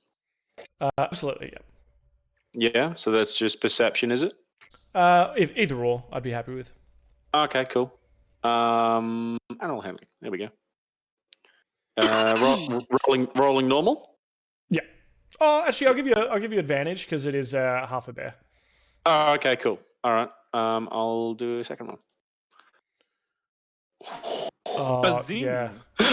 Jesus. Animal handling. You tame the bear. You look up at Big Bertha, as the hobgoblins have called her. You see she's in a lot of pain. You think that Yumi is probably about to deliver sort of a final blow. Okay. She's scared. She's angry. She hasn't been treated very well. She's a little bit malnourished. She hasn't been partaking in all the richness of food that you've been smelling. They haven't been treating her well, unfortunately. I can't do like a little inspiration to Ymir, can I? I suppose I look on, and I want to just keep to the code, to Grizz's code, and I sort of just like notice that the owlbear's like not doing too good, and I sort of like whisper over to Thorendir, and be like, this should be over pretty quickly. Yep. Yeah. Oh, sorry. This should be over pretty quickly. Yeah. I know. I'm starting to feel quite sorry for that damn owlbear. Cool.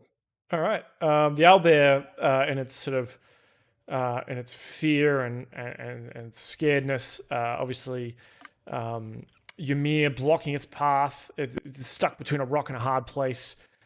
Just tries to, in its own kind of frenzy, bite and claw at Ymir, but it's more scared than strong. And Ymir, you're easily able to deflect these blows as you come in to corner this wounded animal. Your first attack misses; it goes wide. But the second one, I believe that's 6 damage. Oh no, wait, it's 7 damage for the because the extra damage from the rage. Yep. How do you want to do this? Well, the first attack, I swing basically from low up, and I miss, and I use that to my advantage as a bit of a fake. So I fake it pass, and then I bring the hand axe back down, like right in like, well, the shoulder neck region, and just like drive it on in there, and then let go of the axe as the owlbear just topples. Yeah. And it sort of lies there, giving its final gasps of breath. I kneel down and say, "It's okay. I assume your No blow one was can hurt you now." I assume your blow was intended to be very lethal. Yeah, and it was a mercy killing though. Yeah, you put it out of its misery. Okay. So where's Pauly in all this? You don't know. Okay. You got no idea where I am. Okay. All right. After seeing that display, let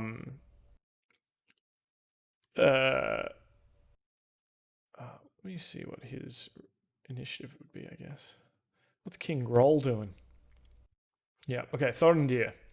You see your boy, your champion, deliver the killing blow to theirs. He's sort of breathing deep, I imagine. He's got that second level of exhaustion, as this is I believe the second time he's frenzied today. Ymir's looking... You're breaking up a little bit there, Dan, sorry. Oh, sorry. You didn't quite get that. It might be Discord, hold on. Maybe. Or it could be my... Now you've cut off. Now I've cut off entirely, hold on. No, they're now. Talk now. Nope, cut off.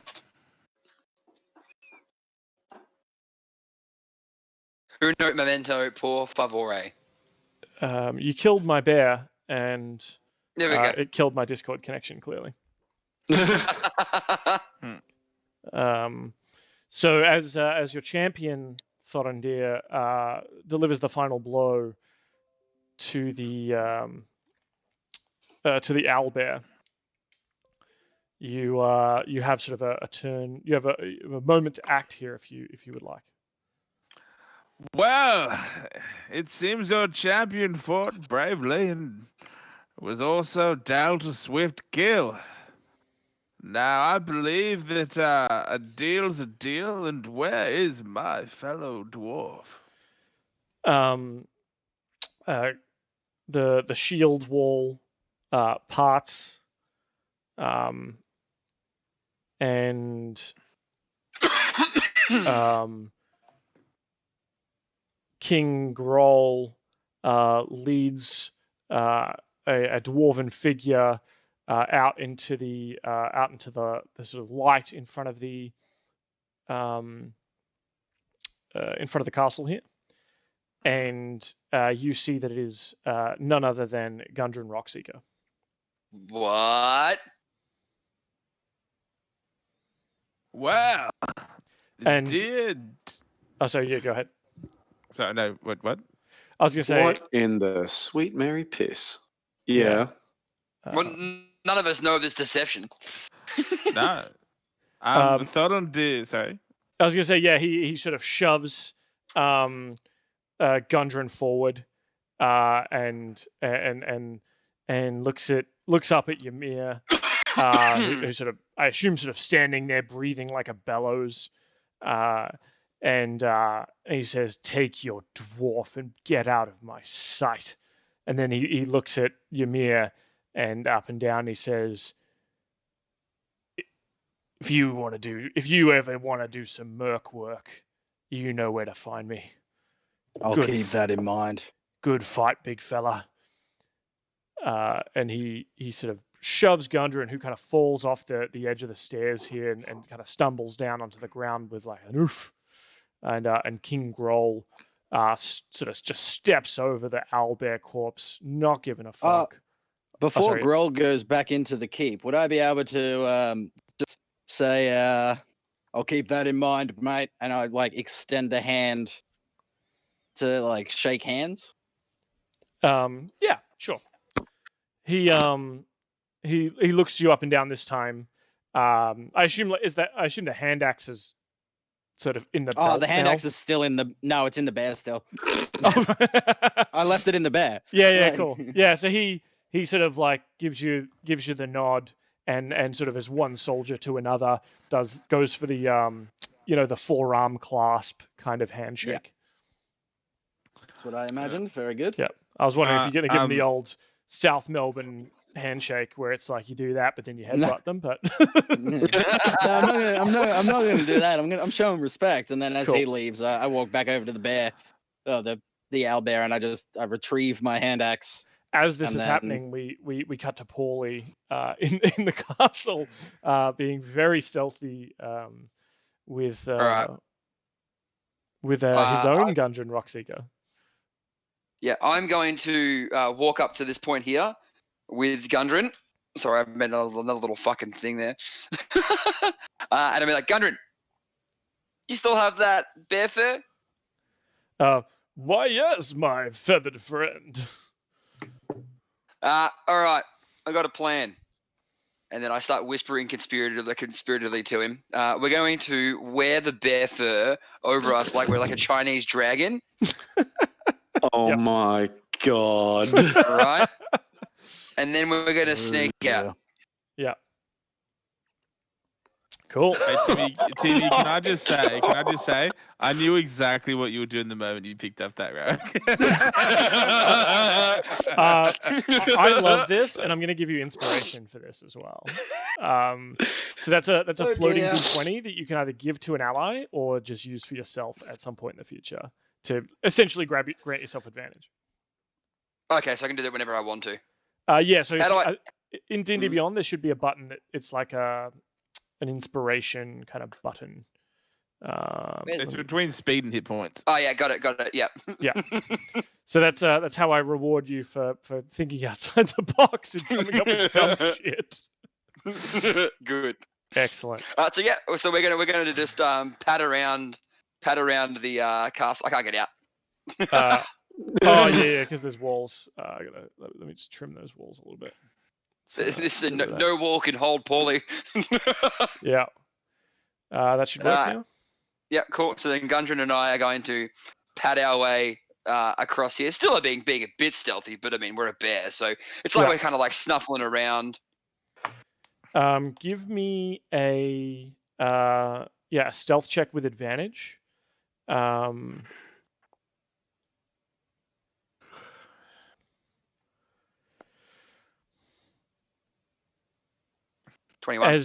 As you see a what looks like a hunting patrol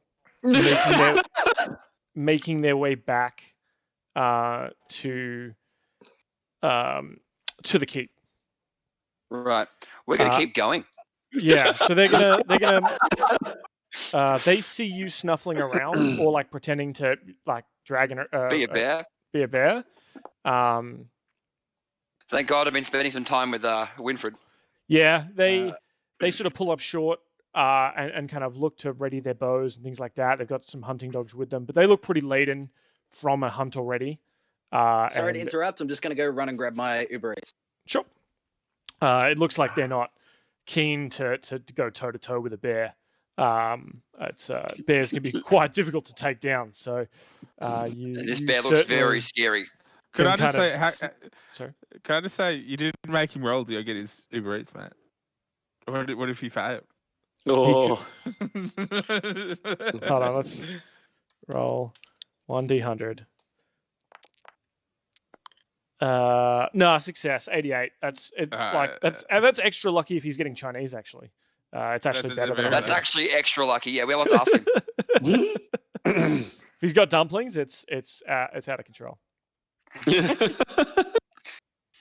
Man, I'm dumplings now. Fuck. Yeah. Oh, I had dumplings and like rice for dinner with chicken mince and capsicum and chili. It was really good. Lovely. Oh man, I've actually got dumplings as one of my emotes for Twitch. Oh, beautiful. Yeah, it's great. The Winfred, you have a moment here to. Oh, okay. I'm sort of like as King Groll. King Groll's walking away. I'm sort of like appealing to the boys, and I'm just trying to like, can we see if we can take a snack with us? Like in a sort of like complainy, I'm hungry voice. Well, we'll see what we can do, but please.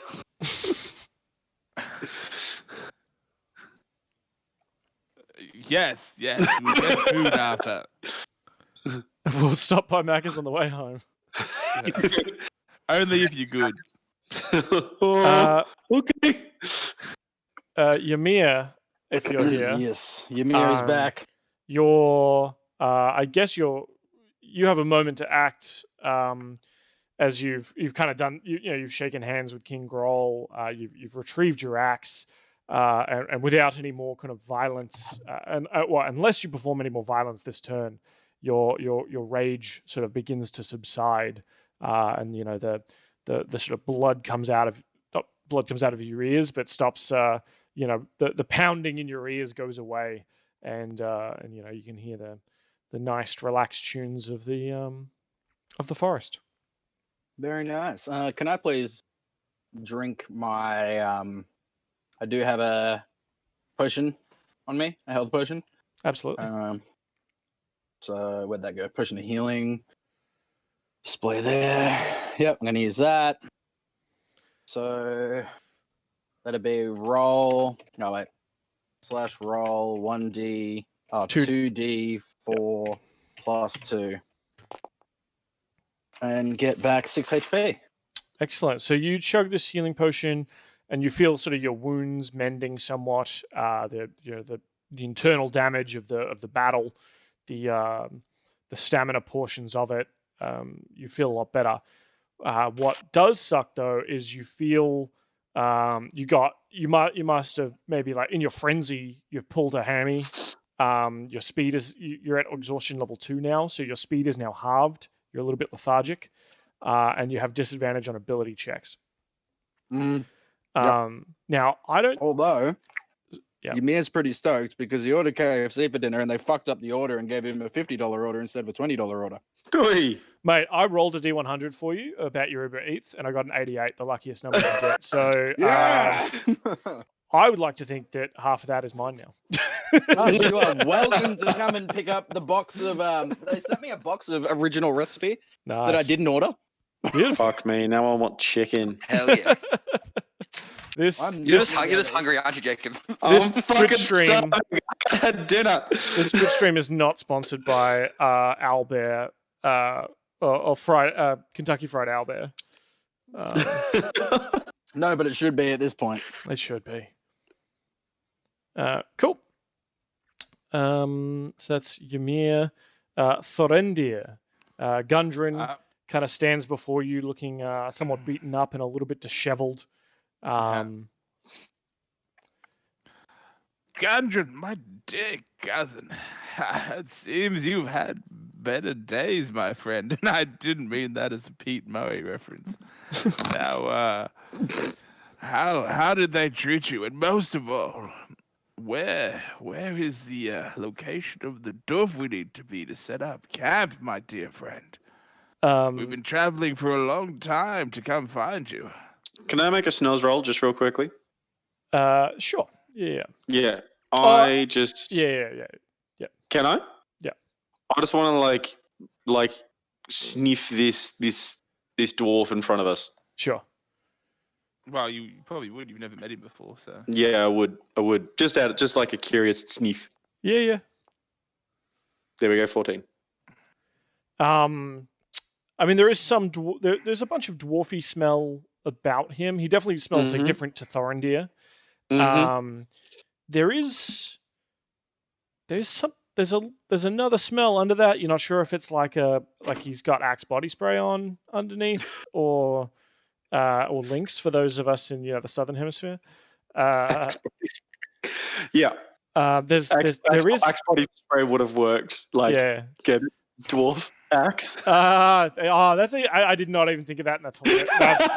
That's why I was laughing so hard. Yes. Oh my god, that's so good. All right, sorry. I can't get over that now. Yeah, so there's some kind of underlying smell that's a little bit alien to your schnoz. Okay. You can't quite put your claw on it. Do I still have my turn when I was talking to him, or? Sure. Yeah. You guys are kind of having a conversation at the moment. Yeah. As King Roll kind of starts walking in. Thorendir, looking up and down, concerned for his cousin, looks at him dear and says, "How did they hurt you in any way?" And puts his hand on him and examines him a bit to see, if any mistreatment or any displacements happened to his, honourable and kin. Yeah, that is his cousin. He looks pretty beat up. He says, "My dear cousin, they did not treat me well, I'd say. Certainly not appropriately for someone of my station. How about my friend, though? Did you, what word of Sildar? Is he okay? As he's still held by those dastardly goblins in the cave." My dear cousin Gundren, what is my name? It be a name of Grimsbane. You think that I would not have already saved your dear companion and slain the goblins of the cave? That's why we've come to this mighty fort and heard of you. He says, "Well, of course, the Grimsbane name is one of much renown, and I knew that I had much faith that you coming after us would find me and find my friend. I just wasn't sure what order you would have done it in. Well, surely. Well, let's not concern ourselves with such things, my dear cousin. Let's get you. Fuck, what the. Fuck! Sorry, there's a moth in my room. He says, I do not have the map anymore, but I can lead us to the cave, and when we're there, there'll be all kinds of party riches for us, dear cousin. The name Rockseeker and Grimsbane will be known throughout the Vale. Throughout the Vale. And my lights just fucking turned off. Oh. Am I getting fucking poltergeisted? Sorry. But let's get back to Phandelver. Is it? Yeah, it's Phandelver. This is Dan. I can't remember the name of the town. Phandelver. Yeah. Now what? I'm sure we should get back to town, get our supplies, and make haste, as we're now not the only ones who know of the excellent party location, dear cousin. Well, the Grimsbanes always arrive when they fucking want. I'll do what I do when we're safe and sound, cousin. We have already had to pillage many more caves than I've had a bargain with. And quite frankly, I smell something foul afoot. And I say I must find answers. 'Twas be more to this cave and doof than you've let on. Just 'cause you may be my dear cousin, I trust you completely. I believe that these roads are much more dangerous than we led to believe. I've already lost our dear ranger. Not that he was that good, but still, I am a man that always looks after those in his company. Now let's get back to the tavern, mend your wounds, and we need to have a serious conversation about this location. Yep. Can I make another schnoz roll just before we go on? Because I want to try and investigate that peculiar the first schnoz axe body spray smell. Sure. In the axe owner. That's pretty good. There we go. 17. I just want to try and investigate that peculiar smell. And you can see me sort of like getting closer to the dwarf in front of me. Doing a heckin' investigate. Yeah. I'm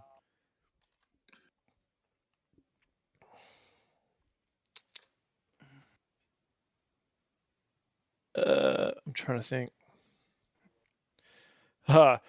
He says, the name Grimsbane must flow like wine, and therefore you have many a companion with you, my dear cousin. This bear here seems to be trying to smell into my crotch a little bit. And you know me, the Rockseeker groin is a fantastic place to stick the nose. But perhaps if you could rein him in a little bit. I do hate to get on your bad side there, Gundren. I do know you men are mighty fine, well blessed of stones of gold down below. But I must say, I have no control over this dear bear.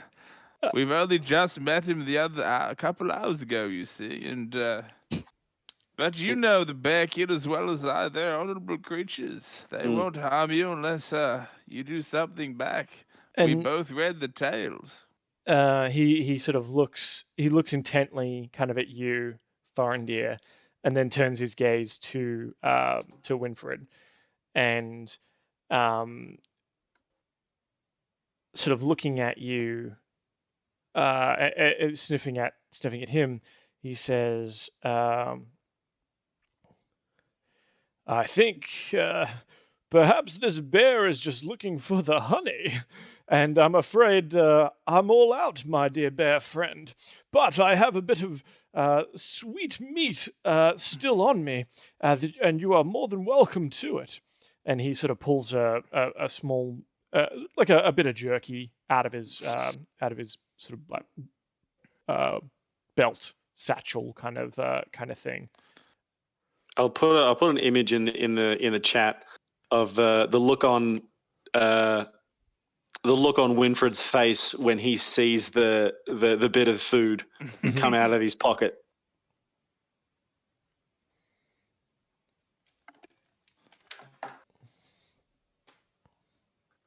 And he's sort of just like, oh, dwarf friend, thank you, and sort of takes it out of his hand and sort of scurries back behind Thorendir and starts chowing down on it.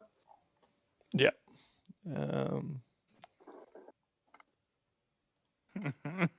Are we out of initiative now? Yeah. So you sort of kind of start walking, or you've walked, or these guys have walked a little bit away from the castle, I believe. Yeah, I'm gonna pad. I'm gonna pad down there. Yeah, still. Yeah. I'm gonna stay in the bear form for a bit. Stay in bear form. Winfred's going to get the surprise of his fucking life when you guys arrive. Because we're very stealthy too, so I mean. Yeah, it looks like a bear. Like it's got all the hallmarks. You don't smell it.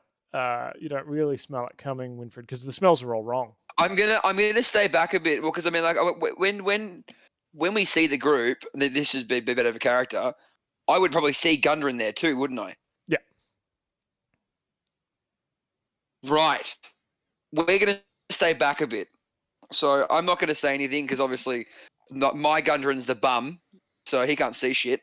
Yeah. But I'm just. He can't see shit and go. Like, I'm gonna probably just walk up until we're at least like a good, half an hour to an hour away from things. So we'll trail behind the rest of the group. Yeah. Cool. So you start making your way back through the forest. In fact, let's look at the overland map here. Any other conversations that are happening during this time? Apart from Winfred sort of just snacking on what Gundren gave him. Mm-hmm. Not a lot. And Ymir's eating chicken wings. Excellent. That was Helm's Hold, right? No, that was Cragmaw Castle. Let me see if I can put this here or make this available so that you can see it. Cragmaw Castle. I'll be right back. I'm just going to go put the excessive amount of leftovers in the fridge. Yeah. Let us configure permission. You can observe.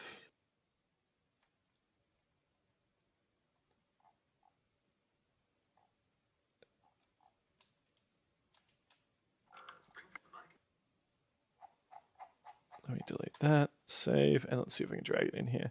If I drag this in, do you see? You don't see that pop up yet. No.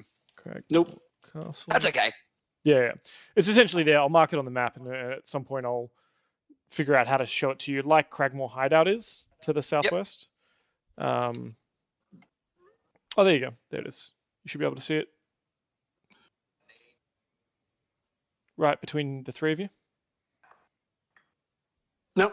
I can't see it. None other. Then again, I can't see my tile either. Oh yeah, I guess your tile's not there.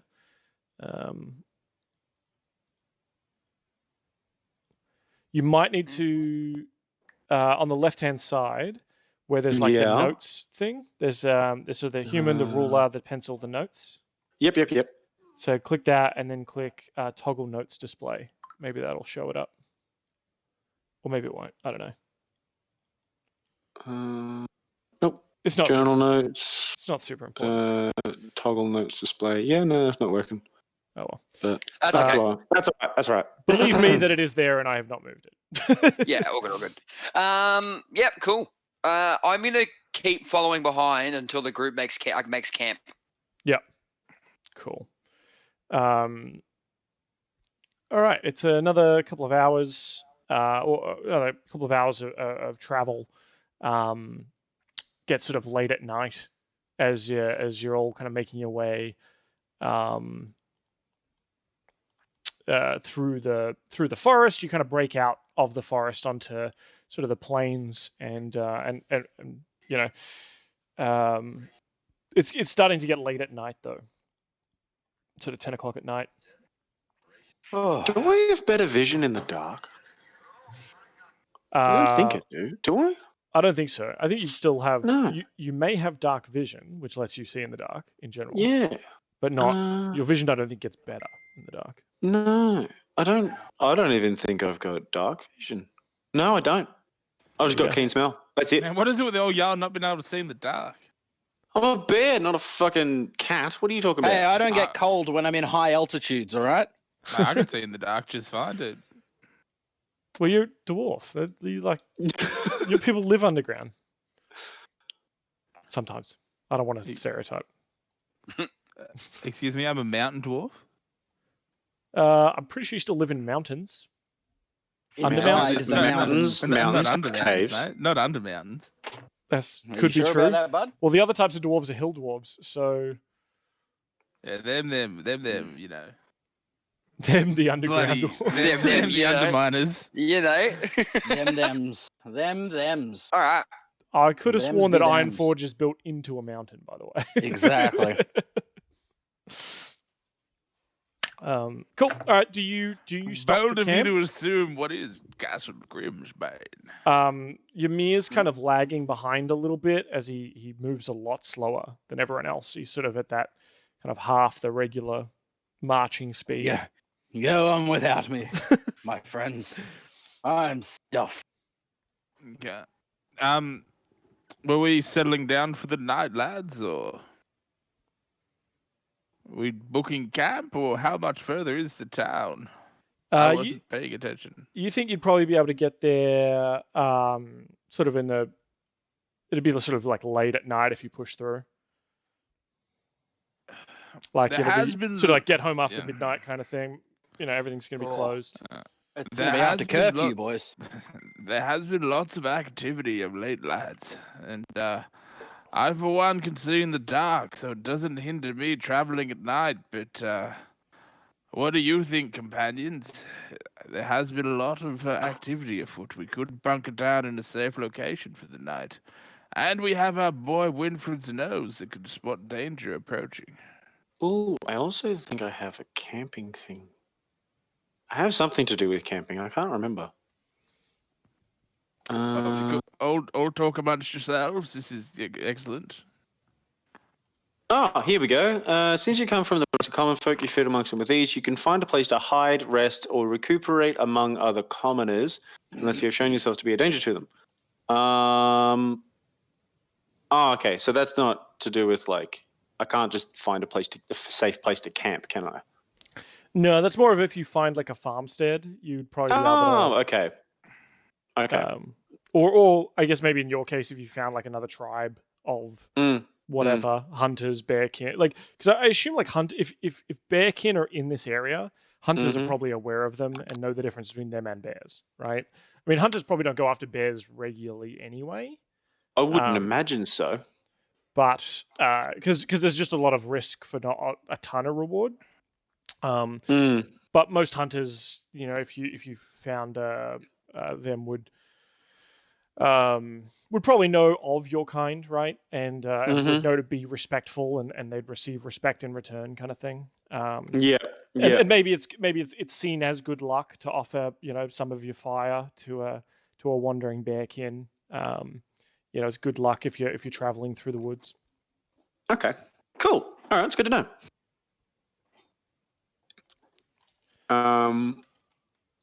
But yeah, I turn around to Thorendir. I'm like, I'm getting kind of tired. Well, I'm not a party of 7. We are a party of. No, sorry, I'm not a party of 1. What's the saying? I'm tired. I don't know. Boys, what do we say? Or is no one listening to me? Am I just talking to a bear in the wind? Could go for a nap. I'm But then standing again, there. I could always go for a nap. And also, by the way, none of you have mentioned that Pauly's just missing. I finally caught up to the group and put my hands on my knees. I've sort of been focusing on the snack that I had in my hand. So sorry, Pauly. Yeah, I believe by looking at the bear, he doesn't care what we do, and I could go to sit down for a little while. Well, very well. Well, lads, because I for one see best in the dark. I'll take this first watch, and I'll wake one of you when sun breaks. As soon as I hear that, I collapse, and you just hear a giant. Does Ymir snort? I like to imagine, like, if Ymir snored, it'd sound like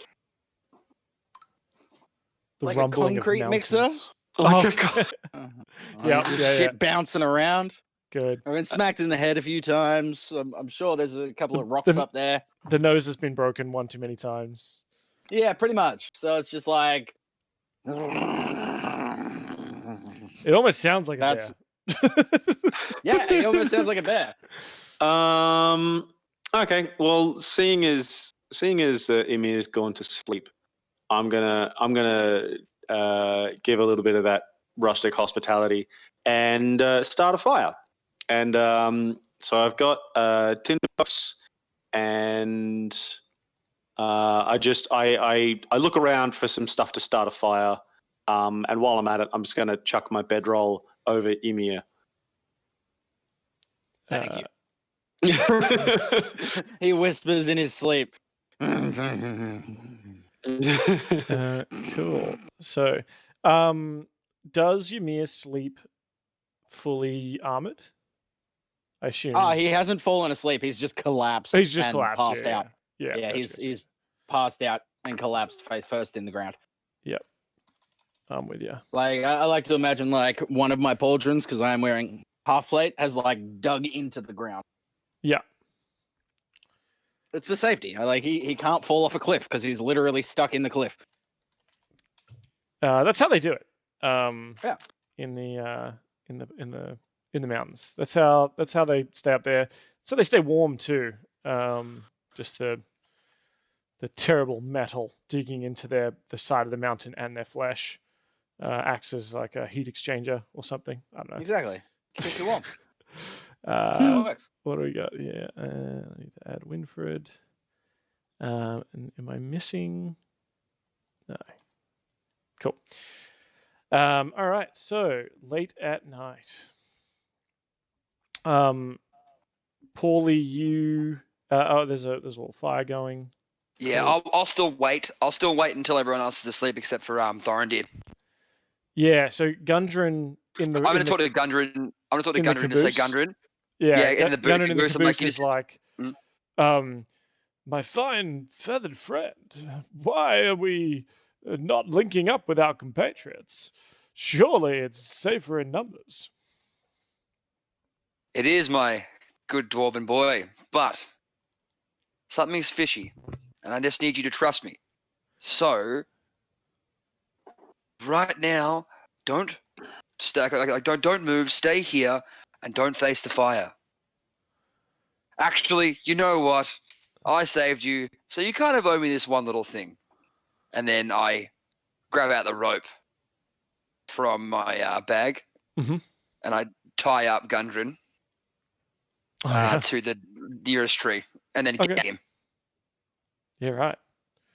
So what do you do with the bear fur? You're going to put it over him? Yes. It's camouflage. Yeah, look, fair enough. Yeah, so he kind of protests a bit, and says, Gundren, I'm sorry. Just bear with me. Bear with me. I just need to find something out first. Just bear with me as you enclose him in a bear coat. In a bear coat. You know when Barney's like smothering Homer with the pillow, like just like the bear cloak over and over. Only dreams now. Only dreams. Cool. So we can see here there's sort of a little bit of light. You can all take a short rest as sort of the first hour passes relatively uneventfully. Well, I see Pauly. But am I meant to be able to see Pauly? Because I can see Pauly. Probably not. I mean, I'm still in stealth. I basically just been like sneaking behind you guys the whole time. Yeah, I can still see him. Yeah. Short rest means I go back to full health, right? No. Short you rest use is you hit get to dice. spend hit dice, and you can choose how many hit dice to spend. All right, I might do that actually. Where are the hit dice again? Sorry. You'll have one for each level. I believe in D&D Beyond you should be able to hit short rest. There is a short rest button. Yep. Then there's a hit dice. Yep. Okay. Cool. Yeah. I'll be back in a hot minute. Cool. Sorry, I didn't mean to roll twice. So you'll see the 5 is because you rolled a 4 and you get +1 because your Constitution modifier. That's how much health you get back. You get 5 health. Okay. Cool. And then there's some abilities that will reset on a short rest, but I think most. Actually, I don't think you have any abilities that are like that anyway, Pauly. No, I don't. Yeah, I don't really think anyone does except for 21. I was on 20. Okay, so 21 now. Cool. Awesome. Yeah. Just count it up. All right, perfect. I'm going to leave him there, and I'm going to go and grab Thorendir. Cool. Give me a stealth roll, and I want Thorendir, because you're on watch, give me a perception check.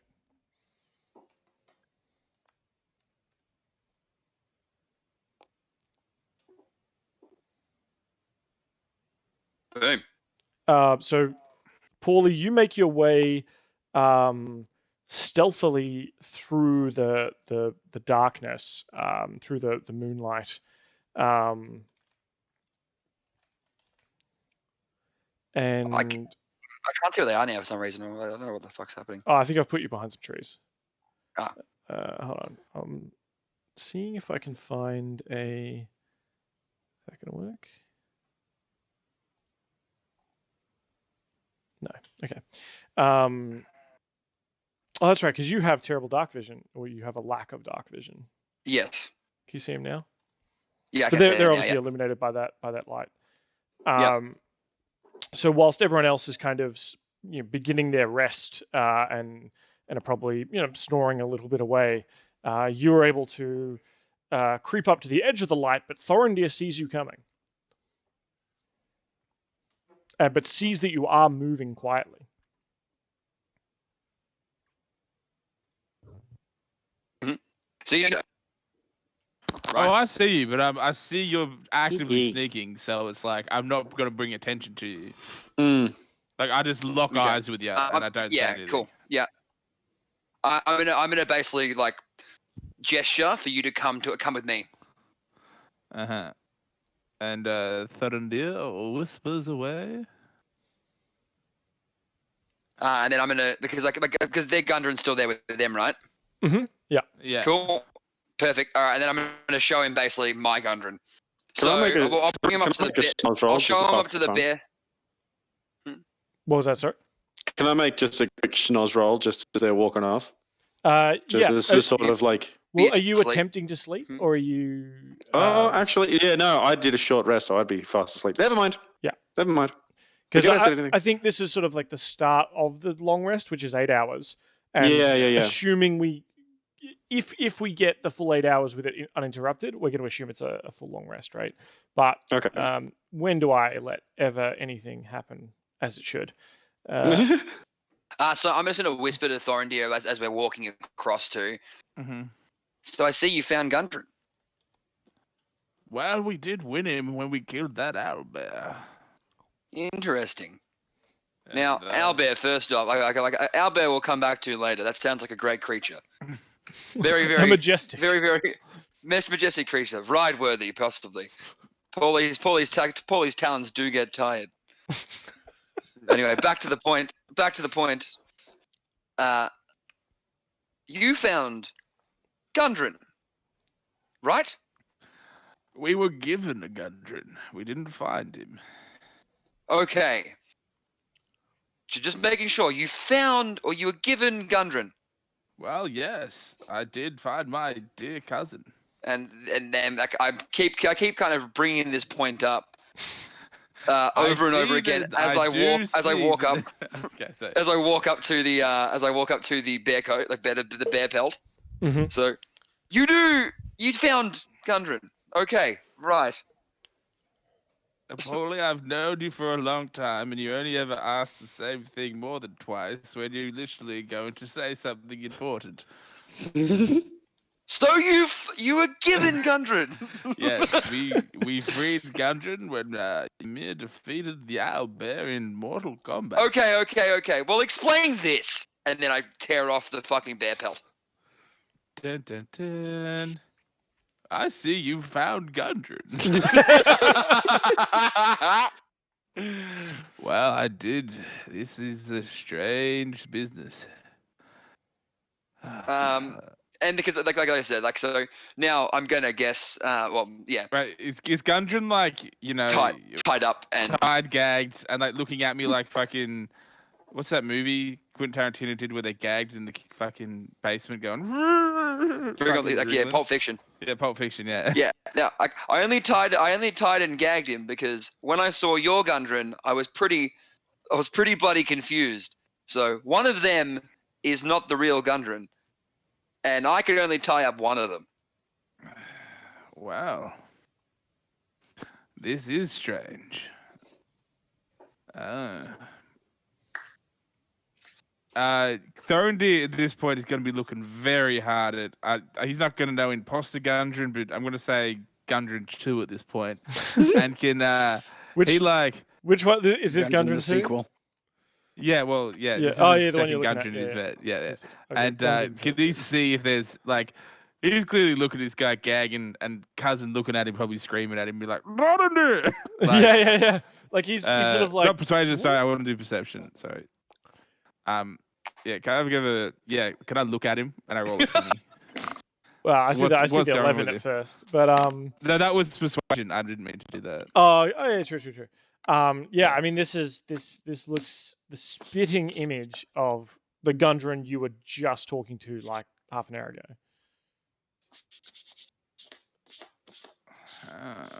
And like they're both kind of beaten up a bit. They're like it is uncanny. It's like you walked over here, and in that time, Pauly has somehow brought the other Gundren over here, tied him up, and gagged him. While this is all going on, can I like snore myself awake? Because I didn't fall asleep, I just sort of collapsed. Yeah. So like it being a little bit uncomfortable, not knowing why there's weight on top of me because Winfred threw his bedroll on me to keep me warm, and having my armor stuck in the ground, I'm a little bit uncomfortable, and I've snored. So it was a very light sleep. Yeah, sure. So I like snored myself awake, and I'm like, I sit up, and I go, oh. You look over, you check the map case. Towley's still in there doing his. Yeah. I'm like, oh, bedroll. Oh. I don't know if you're using him as a pillow. Oh, no. I was face down in the dirt. Oh, that's true. I smell the bedroll on me, and it smells faintly of bear. And I look over at Winfred, and I place it on top of him and tuck him in. Tuck him in ever so gently. Give him a nice little kiss on the forehead. And then I stand up, and so I'd imagine it'd be about here while I'm tucking him in. Just a little, there you go. All right. And then I go, where is everybody? I walk over to this Gundren. Yeah. And go, dwarf or Gundren. Is he asleep? No, he's sort of there kind of looking. He was kind of looking into the fire a little bit. He sees you kind of stand up. He's obviously sort of watching you walk over. And he says, "My friend, I do believe we have not met officially, but I believe in your debt, as you were invaluable in rescuing me, Gundren Rockseeker of the Rockseeker clan, and you have my thanks and perhaps more, dear sir." and he sort of he stands up, obviously coming up only to sort of your waist, and sort of raises his hand to shake it. I reach. I move my hand the slightest bit from my waist to shake his hand back. Yeah. And I grasp it tightly. Mm-hmm. And I take a knee, so I'm a bit closer to like staring at his forehead. And I say, everybody's commenting in my Twitch stream saying how nice it was that you kissed the homies goodnight. Oh, you always go to kiss the homies goodnight. Making Winford very comfortable. That's so cute. Oh. That's good. So I take a knee and to Gundren 1, and I say, "You are indebted to me, dwarf, but I don't know. I need to go with my newly found bear friend's instincts on this, and he seemed a little bit uneasy of you earlier. So I'm keeping my eye on you for now. And he if says, all is well, all is well." He says, "Well, of course, I'm sure Thorendir will vouch for me, but the Rockseeker name need not vouch for itself." I don't know of these Rockseekers or these Grimsbanes for longer than the last. How long has this been going for? I think it's been like since I met Thorendir. 4 days, maybe like 3 or 4 days. For the last better part of a week, I had no idea of either of your names up until a few days ago. So, I'm sorry, mate, but your name means jack shit.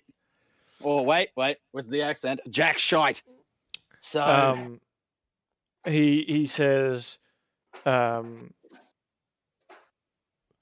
perhaps what my dear cousin has brought you on board for is your excellent sense of insight and personal character.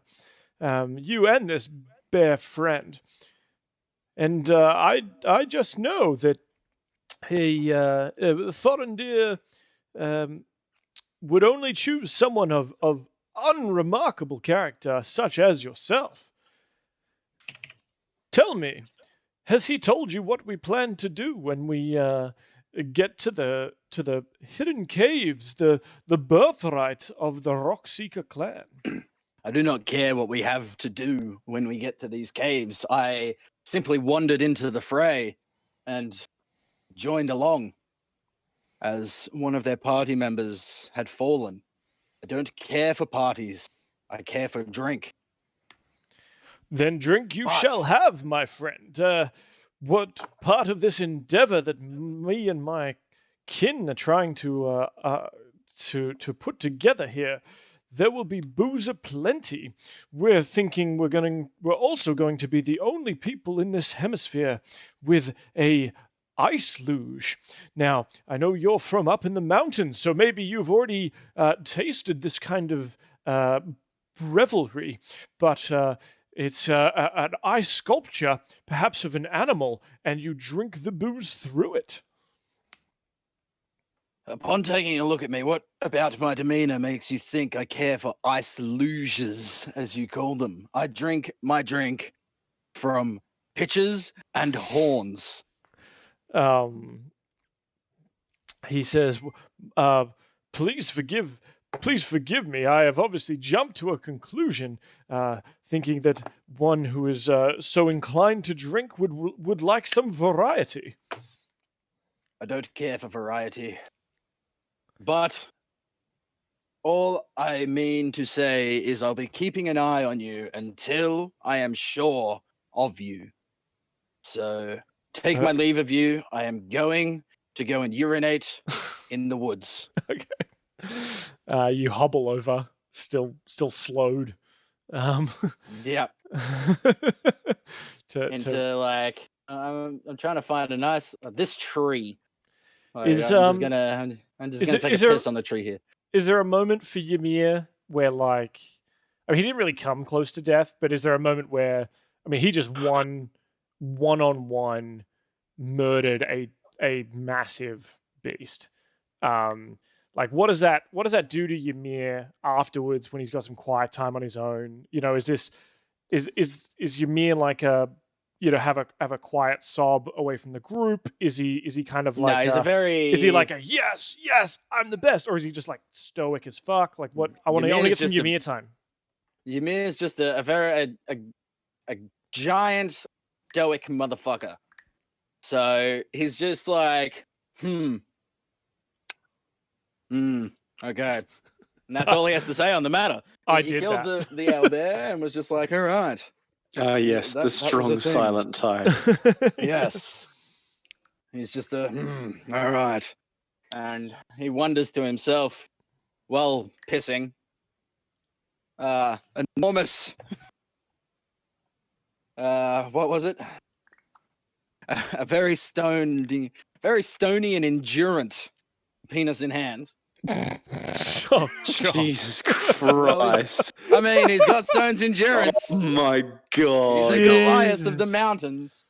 Wonders to himself. Thanks, Karlowski. Where is the bard? Roll for dick length, please. All right. What am I rolling? It's got to be a D12, surely. Can it be a 20? D4, mate. D4. Oh, mate. 1D20.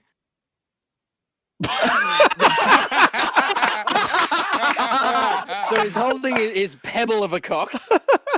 It's cold out tonight, mate. Like, he's resistant to cold, but not all of it.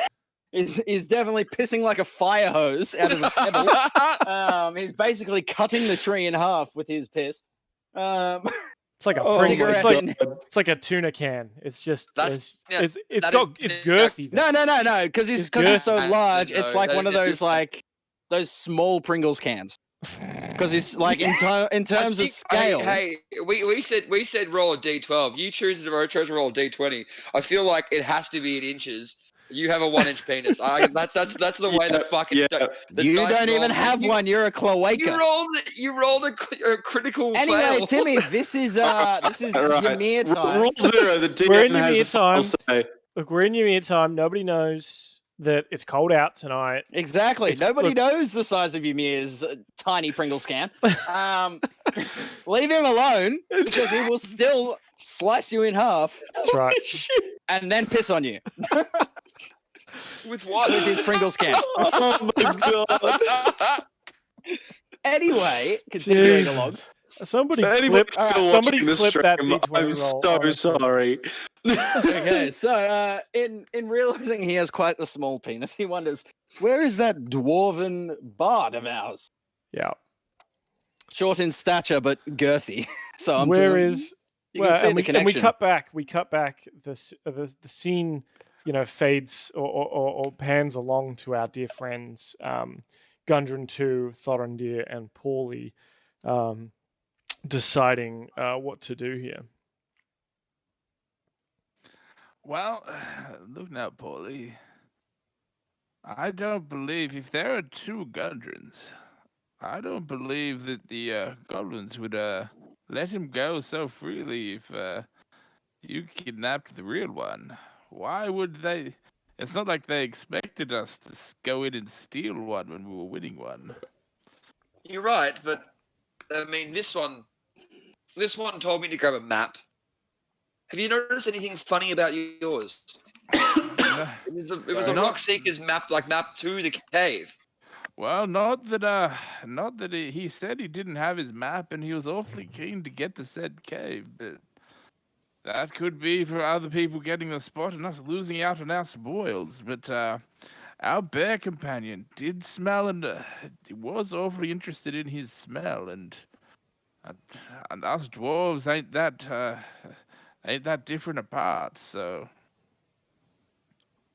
Right, I've got a good Gundren 2 is obviously sitting there, gagged, somewhat tied up, and doing the whole like.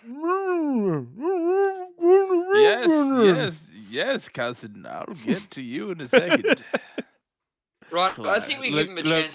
I think we give him a chance to He's speak. already nagging me this much. He's the real Gundren. The other one, Gundren gets on my nerves once or twice.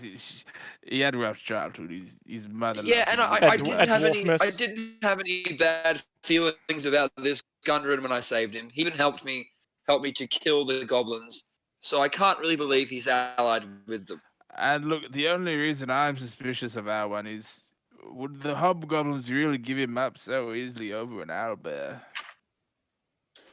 So, my nose, it may not be as sharp as that bear's, but I do smell mischief afoot. All right, de-gag, Gundren, please. Just shut him up, please. No, add another. No, let it go. Let him speak. Just maybe add another one. No, let him go. Let him go. All right, I'll let him go. Gundren, this is don't take any offense by this. I thought it was you, but it was best to play safe. And then I untie him and take the gag off. Yeah, he says. I'll tell him to stay quiet. Just be like, keep your voice down to a whisper. Do you untie him or just de-gag him? I'll whisper to him to stop whispering, and I'll untie and de-gag him.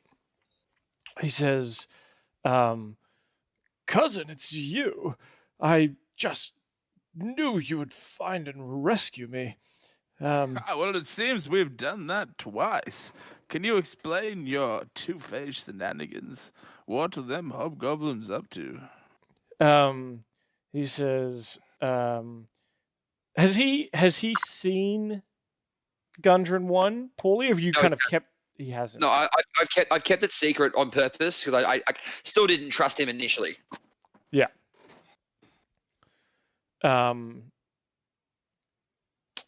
And sorry, Thorendir, can you just repeat your question?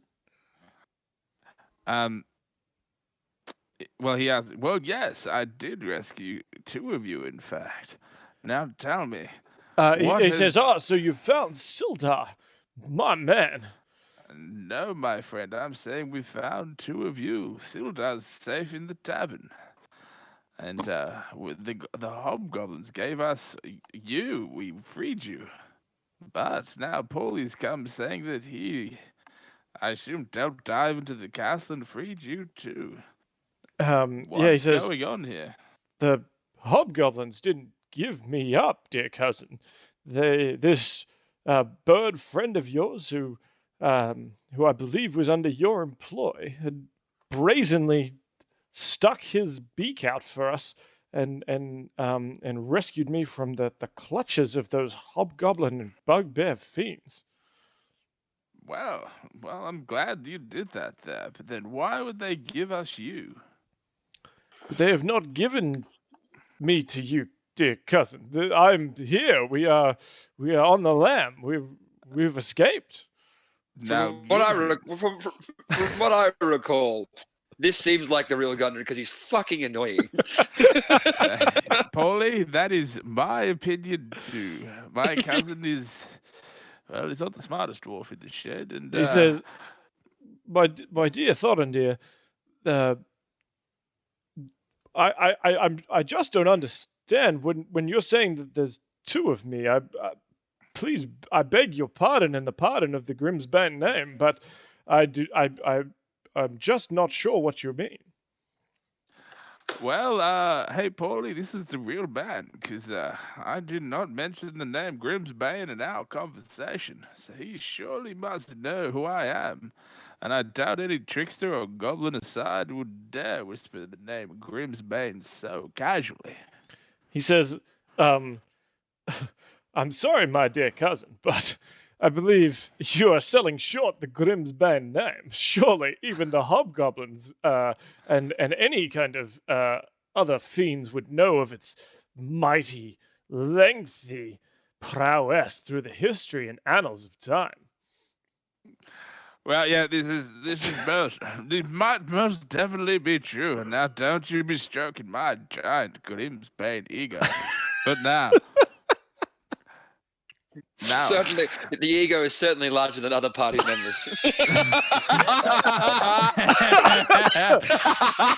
And, I'm well, dead. Oh. Okay. I also I do have love an that idea. by the no way, one else I'm knows imagining- this. Oh no, I'm just fucking around. I'm also imagining that Gundren is you know the IT crowd, like the boss, Malcolm, Yeah. like Douglas Renham from Renham Industries. That's who I'm imagining is Gundren. Brilliant. Yeah, that's how I'm Oh. seeing him. I wonder if this is loaded. Nope. Okay, and then I go well, maybe we should take him back to the campfire and figure out where this fake Gundren. You know what's actually really funny is I actually based Thorendir's voice off Matt Berry. He's the guy who plays. I love you. That's amazing. Yeah, like usually Thorendir Grim's Bane. But yeah, that's Yeah, exactly perfect. who I based the original dwarven Amazing. from. Amazing. I based Yeah. Winfred's voice off of that dog talking about bacon. Yeah. What else? Oh, dude. All right, let's take him back. No, I have another idea, and I gag Gundren again and throw the pear cloth over him. And Thorendir uses disguise self as Gundren. Mm-hmm. And So we've gagged and tied Gundren again. Yeah, I'm throwing the blanket, the bear costume And over again. so you just tied him back up to the tree. Yeah. Okay, good. And I'm like, and now, Pauly, take us back to our companions and said you rescued Gundren, and let's see what the other one has to say. All right. And yeah, you lead me. As you pass towards the camp, you kind of bump into Ymir on the road. Oops, gotta plug Standing my and phone in. Give me a second. Has he zipped his pants up yet? Yeah, I think A he's very laced long them up, time yeah. ago. I think he's laced them up. Anyway, he goes, Bird, what are you getting at? Why do you have the dwarf with you? I just saw him at the fire. What is this? Some things, Ymir, are a little bit too complex for your tiny brain. Just come follow us for a second. Can I roll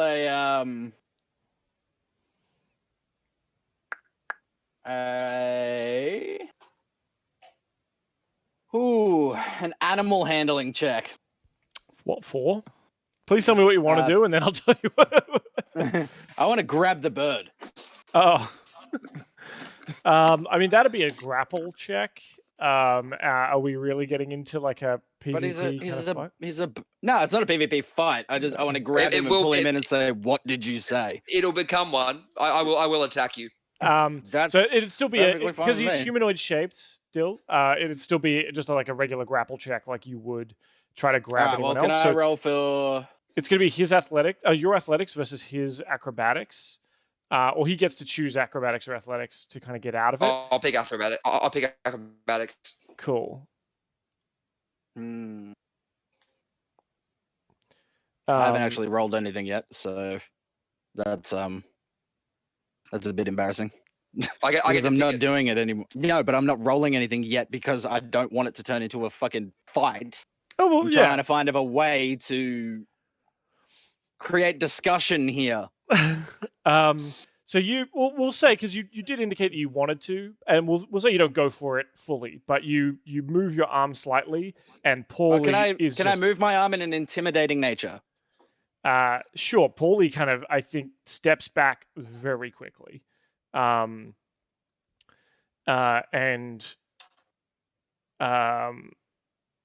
I mean, maybe even sees this as a grab because Pauly, you've kind of jumped back a little bit, or you've used your incredible acrobatics, and Ymir is looking quite threatening. Yeah, so I'm probably just gonna throw. I'm gonna put my rapier in between him and I, and say, "Come at me again, giant." And you will A taste it. step between him and the dwarf, as he's jumped Gundren. back as Yeah. well. Sure. And I turn to the dwarf, completely ignoring the bird now, and say, "Dwarf, did I not just see you at the fire?" I'm gonna have to take off just for a couple minutes, just so I can let Sophie into the apartment building. Yeah, of course. No worries. Yep. You're kind of asleep during most of this anyway. Yeah, I know. I'm trying not to miss anything, even if I am asleep. Oh, well, luckily we're recording this, and it'll be available on the Nonfiction Gaming website. Whoa! Lovely. Ooh. All right. Yeah, I might have to quickly duck off in a couple of minutes. No dramas, mate. We'll be closing up in the next half hour anyway, I think. No worries. No worries. Well there, Ymir. I'd assume you would have recognized me. It's me, your dear Thorendir. I'm in disguise, you fucking mountain of a man. Why are you acting so intimidating against me? Oh no, that's not intimidating towards Well, what I I think perceived you just to be. exude intimidation. Yeah, you that's a just good come point. in and try to fucking just grab That's me. a good It's like, point. I was like, So- Ymir, listen. No, I Be was quiet asking a and- question, Yeah, and then no, I it's got okay. told that I was an idiot. So I was No, like, no, Oh "Oh, yeah, no, no, I think it's yeah. no. I think this is actually like. And then Let's DM Daddy. I'm gonna put him on my DM Daddy hat for a second. I'm gonna step in at the table. Like I think in character, I love this conflict as long as the conflict isn't between players. Like as long as it's between the characters, that's fine. well, And I that's think fine. this I'm is like- incredible. I just want to clarify, just so that you know, I think this is incredible. The idea that Pauly has treated Ymir like shit in this moment. Ymir's gone like, hang on, like raise their fist sort of thing, and then we look at Gundren, or what looks like Gundren, and the voice of Thorendir coming out. yeah, that's like it's a Like, fuck. confused sort of situation. But I was like, I could have swore I was just speaking to him before I went and took a piss, and then I've come back, and now he's here with the bird, who I haven't seen in hours. So I'm just like, what the fuck is going on? Yeah, like you literally like intimidating the bird. I'm like, oh fuck, he's gonna get us. Like, no, it's me, dude. It's Thorendir. It's sort of it's that moment where It's they're squaring up for the fight, the music's all tense, and then like the record scratch of like Thorendir's voice going like, wait. And then I'm like, oh, Bard. Oh, okay, very good. and then like, there be foul plays afoot.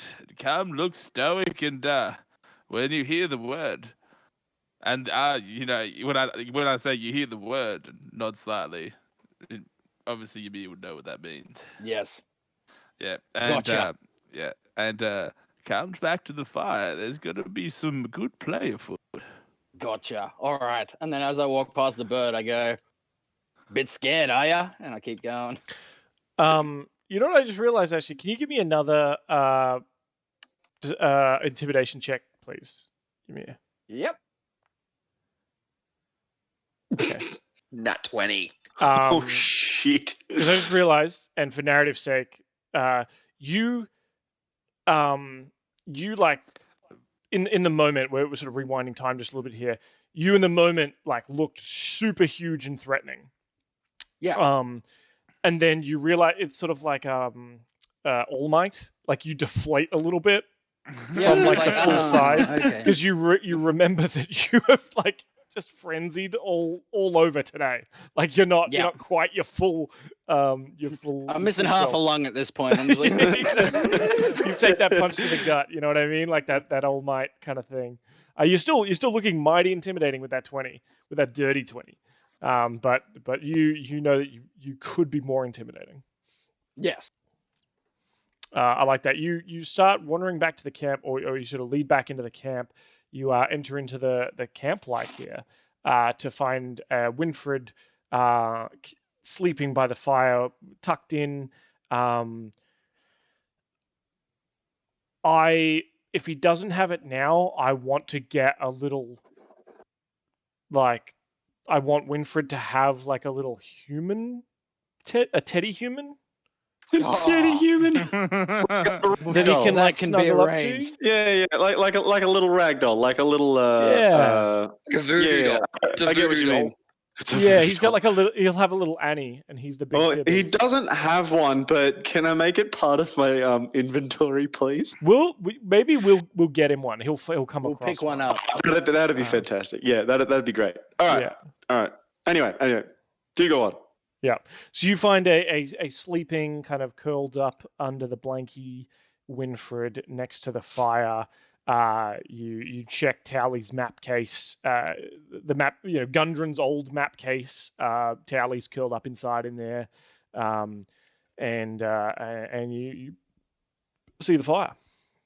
Just for your entertainment, one of my viewers on Twitch wants to make Winfred a little dolly. Oh yeah. All about it. Anyway, yeah, back to the game. I just wanted to share that. Cool. Yeah, I described everything you see. Where's Gundren? Can I do a perception to look for him? Yeah.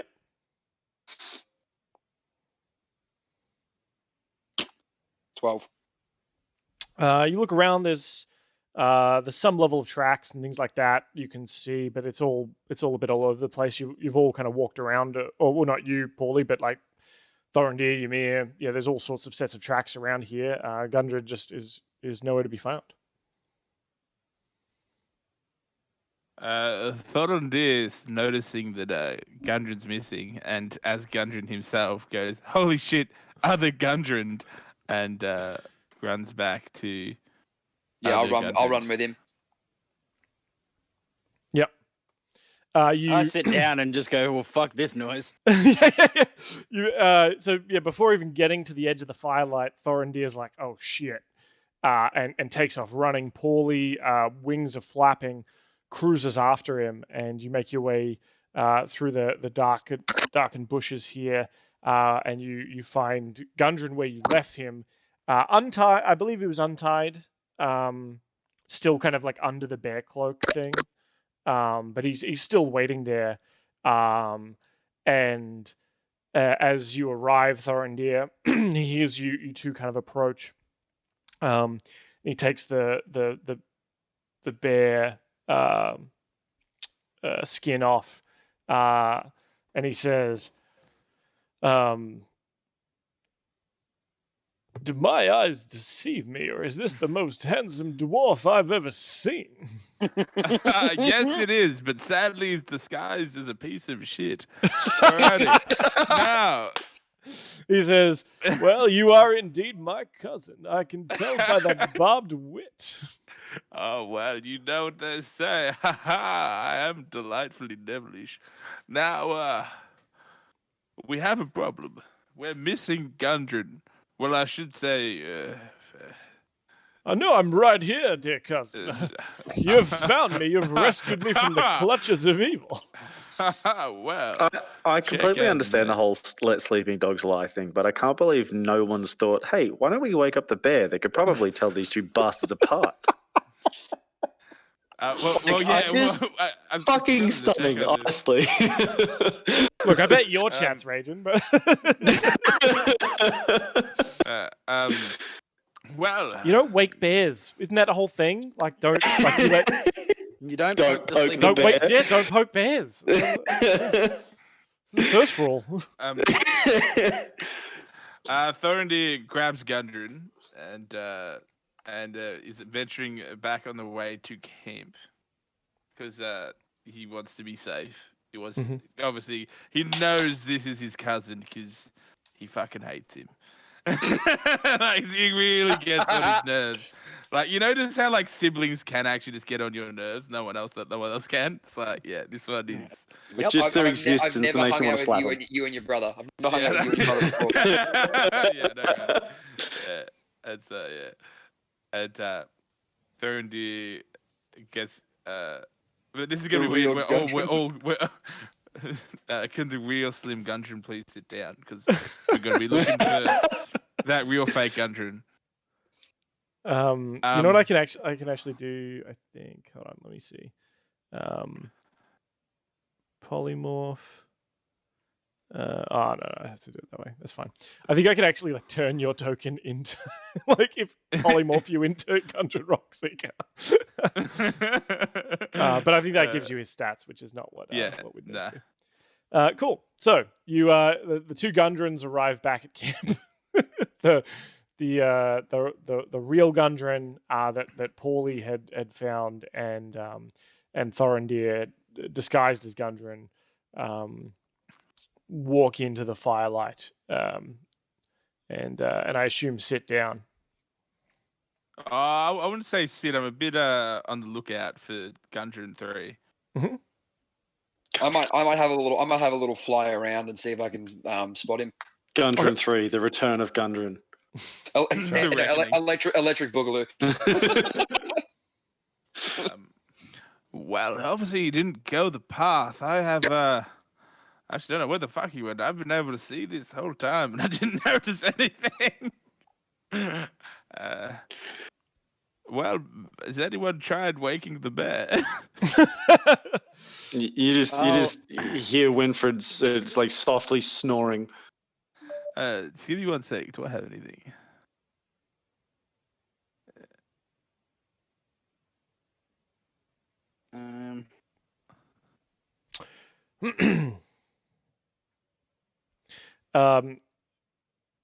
As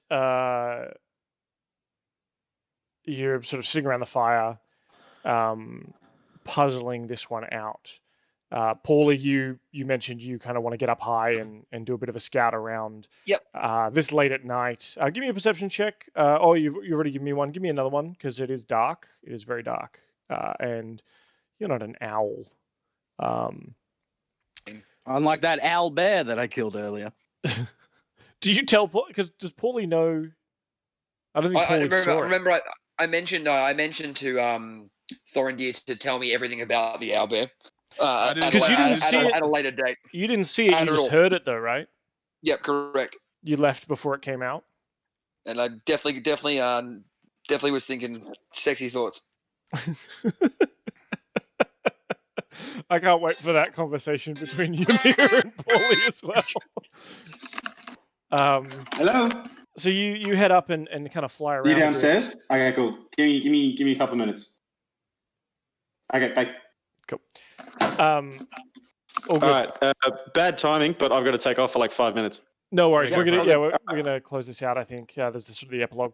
Do what you gotta do. Oh, okay, cool. All right. Catch me up in a bit. All right, in a bit. Bye. So Pauly, you head up and do a couple of laps around. Let me see here. Let me roll some dice. Damn it!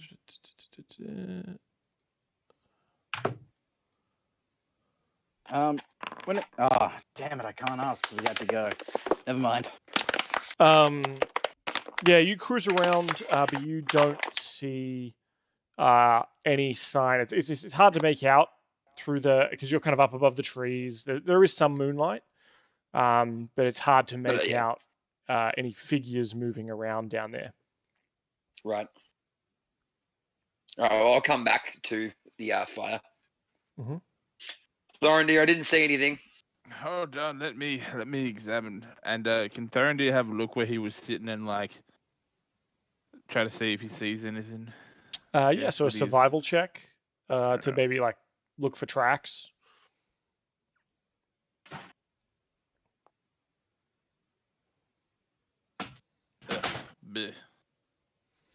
There's a lot of muddled steps here. Yeah. It looks like, you can kind of see Ymir walked up to him at some point, but Ymir's got big old footsteps, like big old footprints. The bear's kind of rolled around a little bit before he got tucked in. And then there's like a big gouge in the dirt in the campsite that looks like maybe Ymir's armor had kind of been used as a shovel at some point. There's a nice pauldron indentation in the ground. That's right. And a nose. Sure, just not too far away from that, a nose print. And at crotch height, there's like a little 1-inch divot that you can't make sense of. Well, look, it's we told you, it's a small Pringles can. Yeah, because of the sheer size of Ymir in terms of scale. You rolled a 20, dude. It's a 1-inch dick. No, look, it's a 1-inch penis. I'm not gonna have this conversation. We're not gonna do this conversation here. I'm going from the point of 1/20th scale of Ymir would be a small Pringles can. Yeah. Okay. We're going by scale. We're not gonna get held up on Ymir's dick or anyone's dick, or cloaca, or tuna can, or whatever you got.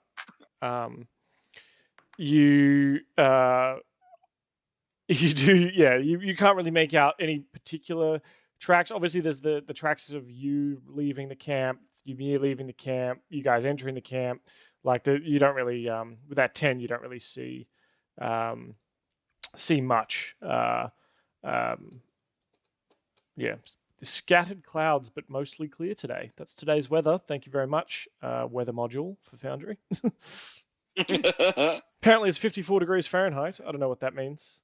Assume that's... Can we do like an Arcana check and see if there's like anything magical about the situation? Are you if you're trained in Arcana, I'd probably allow it. No. Yeah, good point. I can't do that. No. Yeah. I do have a bonus in it. If you want me to check. I've got a +1, but yeah, I don't see Pauly having anything magical. Really. I'll allow it for Thorendir because he has that sort of jack of all trades. You've kind of heard stories about all sorts of things. I would accept history or Arcana, maybe like stories you've heard. History, I have more. I have more in history. Yeah. Fear not, I have returned. Woo! Welcome back. Cool. Does someone want to catch me up? On... We're just trying to figure out where old mate went. Still, not much changed. Has anybody tried to wake the bear up yet? No, I was waiting for that. Oh, okay. Yes. You've heard stories, Thorendir,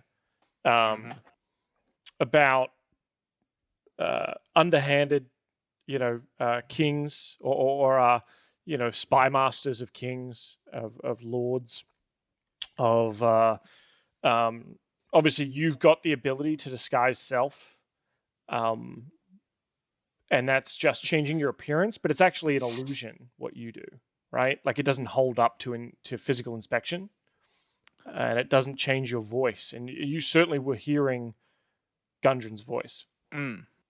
That's why when I actually first got him, I touched him. Yeah.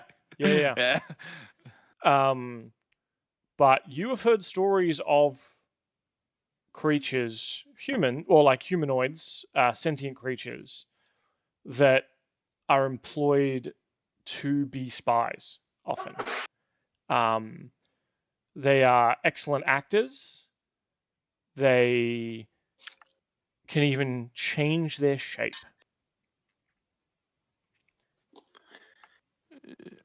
And there is even rumors, though no one knows how true this is, that they even have some psychic ability that lets them more easily convince others, and then gather those details that you could often use to, if you really knew who I was, say my name, kind of thing. They're so skilled that they can sometimes even pluck that knowledge directly from you. Well, it seems there's been some foul creature afoot over here. I think that there might be some sort of changeling that we had to deal with, because it takes more than just a simple shade of wizardry to fool my eyes. And I will. Ymir, you wanted to wake the bear, is that right? I wasn't quite sure yet. I wanted to bears eat meat. You would assume a goblin head would have meat on it, would you not? There'd be some, in the cheeks, certainly. Yeah, all right. So I want to grab the goblin head and slowly, because I'm imagining the fire's somewhere here. Did you bring a goblin head with you? I've had a goblin head in my backpack for 3 days. Okay, 3-day-old goblin head, good. Yeah, it's been wrapped up. Yeah. All right. That was fine. No, I'm all about it. No, I want to. I think no day-old goblin head's worse enough. It doesn't matter. I grab a longsword out of my bag with the goblin head, and I skewer it, and I start turning it over the fire, right by our bear friend, as to not wake him, but to coax him awake with the smell of something cooking. Cooking 3-day-old. Yeah, but he doesn't know that it's 3-day-old. There's just something cooking in the fire. The goblin, the other white meat. Well, you understand that I am sentient, right? Yeah, but you're asleep. It's more like the smell of something cooking. Yeah, you don't want to be woken up. It's flesh. There is a difference between tasty salmon and goblin head. Yeah, I know, but you've got to remember, Ymir's not Yeah. The I don't mean I'm not metagaming or anything like that, but what the fuck do you hope to achieve by holding a goblin head over something the fire? that will wake the bear up. I think It's he's a trying to do smell like of instead of something waking burning. him up violently. I don't want to. Like I don't want to poke physically. the bear. It's more.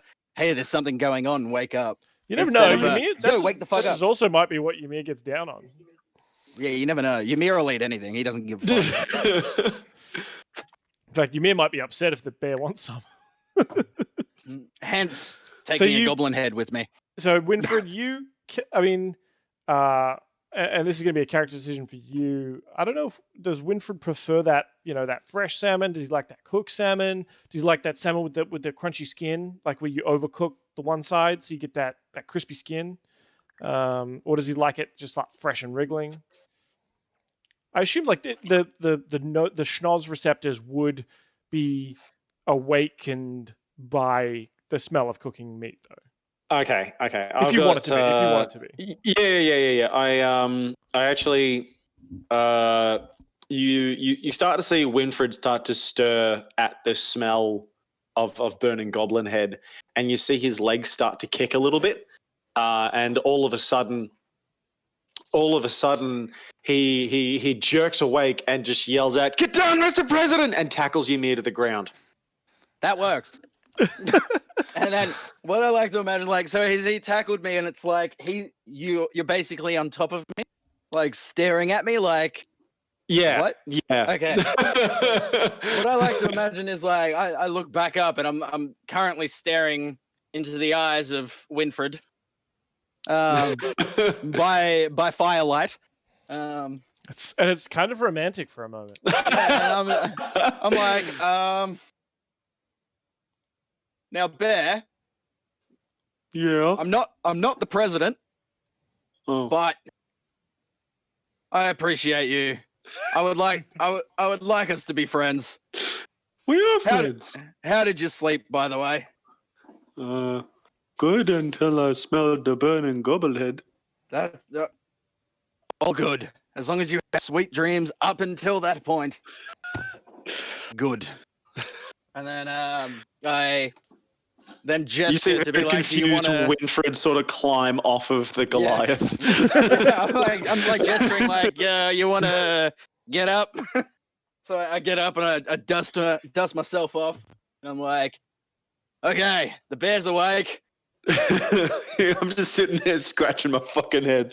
Like, what the hell is going on? So I'm guessing that like Ymir and I were sort of around this little bit here between the two Gundrens. I'm sort of standing here looking to either side of me like, where the hell did we get a second one from? Yeah. And then I turn and say, your schnoz... can I? Sorry. Okay. I was going to say, your I just schnoz... wanted to interject real quick. Oh, yeah, go for it. No. Yeah. Oh, Winfred. That is why we woke you up. We had 3. Oh. And then I sit back down and just sort of like don't know what's going on anymore. And just like I return to the safety of my seated position over here by the map case with Pauly. Okay. So I've got high wisdom, but I don't think that'll see me through illusion spells. It might. Can I do a wisdom perception check on wisdom to see if I can see through that illusion spell that's on Thorendir? Yeah, give me that schnoz. Give me that schnoz check. Schnoz roll? Okay, cool. We're doing schnoz rolls. 17. Cool. Before I answer that, I just want to say that someone in chat asked if they can use loyalty points on my channel to affect roles or spawn NPCs. Not yet, but I think that is a fucking brilliant idea. Why would you give him ideas like that? Maybe like a wandering monster kind of thing if you spend loyalty points. And maybe like you can spend points to give advantage to some of the heroes here. I'll think about that between now and next week because we're getting to the end of this session. Okay. You get the big schnoz, mm-hmm. And this is like it's kind of dark in the gloom. what you thought was you think you can see Gundren, but it clearly just smells like Thorendir. Like this is that Thorendir smell. Like I think like smoked whiskey. Yep. And I get like really close to Thorendir, and I just beard say, oil. yeah. I just get real close to Thorendir, and I'm like, oh, hi, Thorendir. Why do you look like Gundam? And you look over no shit, I'm Thorendir. I could have told you that from the start. But listen in. Axe body spray, Gundren. Where's the Axe body spray? Smell. Oh. I did put my nose to the ground where the what do we call him? Gundren 2? The not real Slim Shady? As you're having a smell into this other Gundren that's been brought in, he smells a lot more dwarfish. Okay. So I'm looking for not Slim Shady, pretty much. As you turn your head though, Okay. arrow flies out into and slams into fake Gundren, real Thorendir, and I need you to take 5 piercing. Wait, to me? Or, yeah, to Thorendir. yeah. So I know that was confusing. It was intentionally confusing. I was like, wait. I need you to take 5 piercing damage as this arrow slams into your back. And you it says here you automatically not you automatically fail, but it says it rolled a Constitution saving throw for you. Does it show you having rolled a Constitution saving throw for you? It does. Yeah. I didn't roll that. No, I know. I think it rolled it for you automatically. And you failed. Actually, you would have advantage. So roll a Constitution saving throw for me again, as you feel poison on this arrow tip start to course through your veins. Yeah, I have resistance on poison, so do I get advantage? Yeah. So you do. So yeah, get to roll that con save again.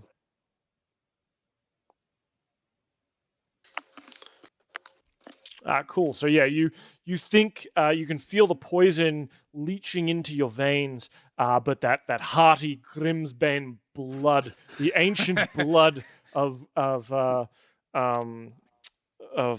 Mohammed Dwin himself. It's like rattlesnake venom, just a little bit will get you. Of our blood, not the poison. We're poison to poison.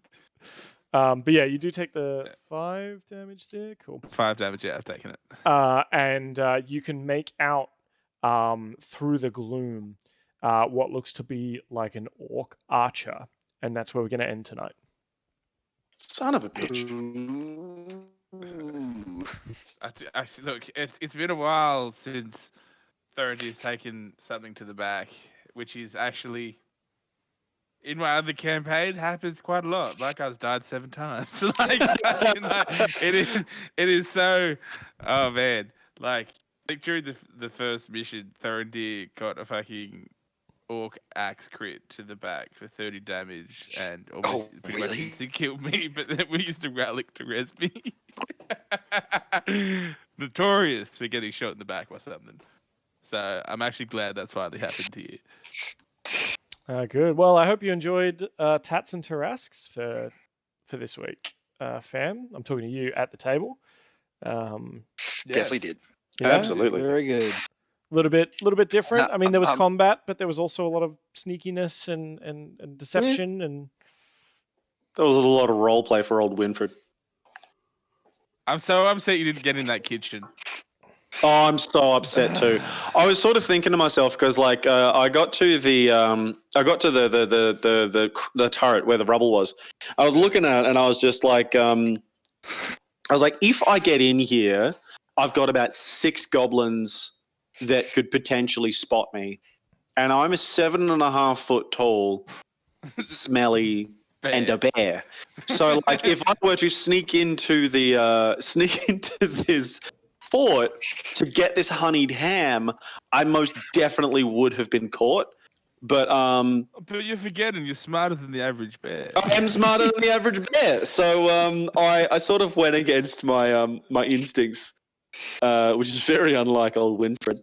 But I was a little bit annoyed that I couldn't get into the castle and just do a little side quest sneaky, and then just come back with we need to get you some wings like Pauly. Yeah, maybe you can get some.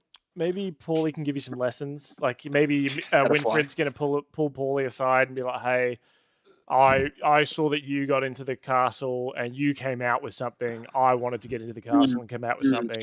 I'll just get him 2 huge palm leaves. I'll just teach you how to be sneaky. Oh, no, I'll give you the bear pelt, the bear pelt. You can disguise yourself as a bear. I actually have a plan for that bear pelt. I want to see how that interaction goes down because I want to know if Winfred is going to be horrified or intrigued. But we'll find out next week. Okay. Because I'll give you the bear pelt and I'll teach you how to be sneaky in the bear pelt. Jesus.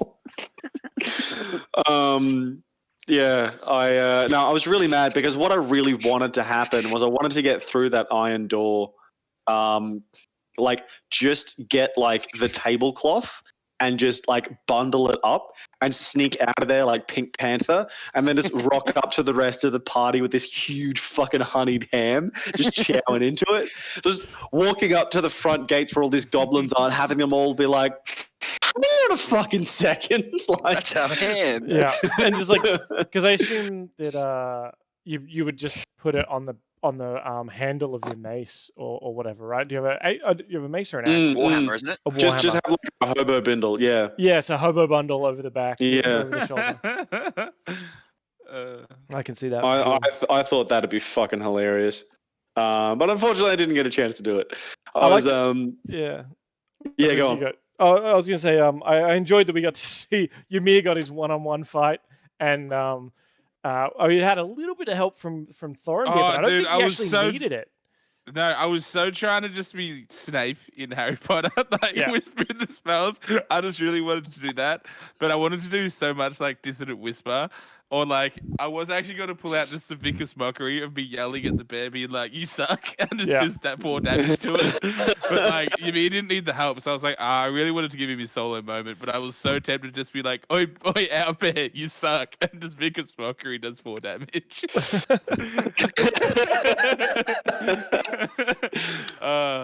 But yeah, no. I was really happy with my sneaky boy moments too. I was really I know. That was brilliant, honestly. Yeah. I keep wanting to do those things, but I get far too entertained in just antagonizing people. It's like, dude, I can literally just go invisible and do whatever the fuck I want. It's like, I don't. Thorendir's too much of an arrogant bastard. which is perfect for his character, though. Yeah, I had this half thought of crawling over the top of the rubble and then falling down, and it was landing on my ass in front of these 2 goblins and hello there. But I was tempted to do it, but I was like, nah, I'm gonna fuck up this whole thing if I try that. Look, it did occur to me at one point to have. I was like, oh, do I make him do an acrobatics check to kind of squeeze through the hole in the wall, and it could be a bare butt stuck. Winnie the Pooh gets stuck in the wall kind of thing. Oh bother! Yeah. What are you doing, man? We outlawed fucking bear circuses ages ago. You can't be getting into that check. That's how Peter gets onto us, man. We get shut down. Oh man! Can we please have a fantasy Peter? Well, they're gonna be after you with your bear, angry at us. But yeah, they're gonna be really upset about. Yeah, correct. They get angry at us.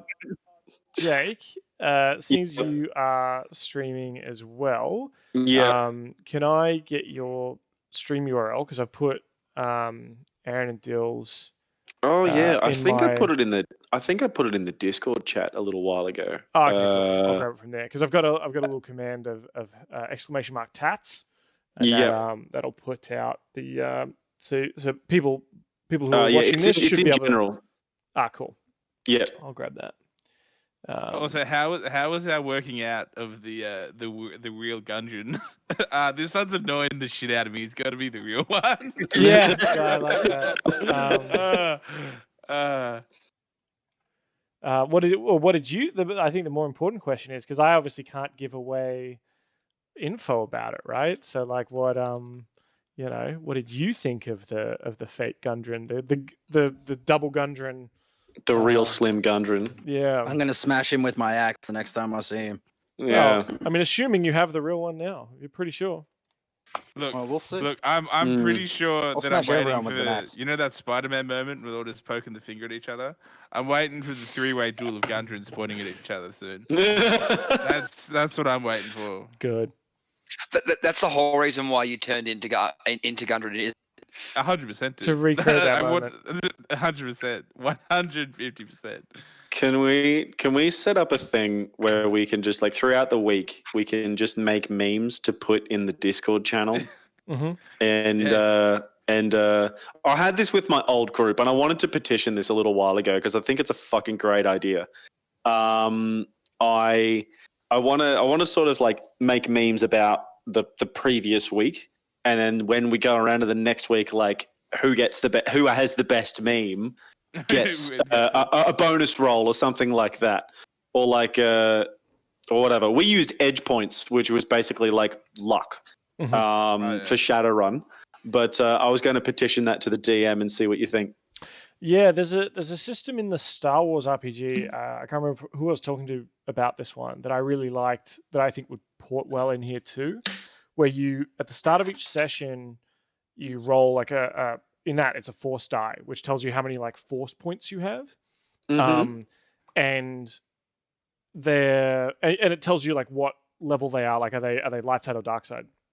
So if you have, say, 3 light side, 2 dark side, you can flip a light side to dark to get advantage or to get some kind of boost or to get a, hey, DM, would it be really cool if like this was in the room? And I could say, yes, it would be. And that's like you kind of playing, you're using fate a little bit there and like, running the script a little bit, playing a DM yourself. Okay. But in doing so, that gives me more dark side points. So I can pull bullshit out and go like, well, now you run into this, right? See. Yeah. So I was like, it's a benefit, but it comes at a cost. Yes. Yeah. And I can use that to give advantage to one of my bad guys, or I can use that to make something like pretty ridiculous or some kind of wandering monster or something like that appear and kind of throw a bit of chaos in the mix. Because I don't tend to do that as much. Like to me, like the world is the world. I'll roll dice on a random encounter table, for example. Like you guys are taking a short rest in the wilderness. It's nighttime. I have a nighttime encounter table for this area. So I rolled it, and one of the things that came up was orc attack.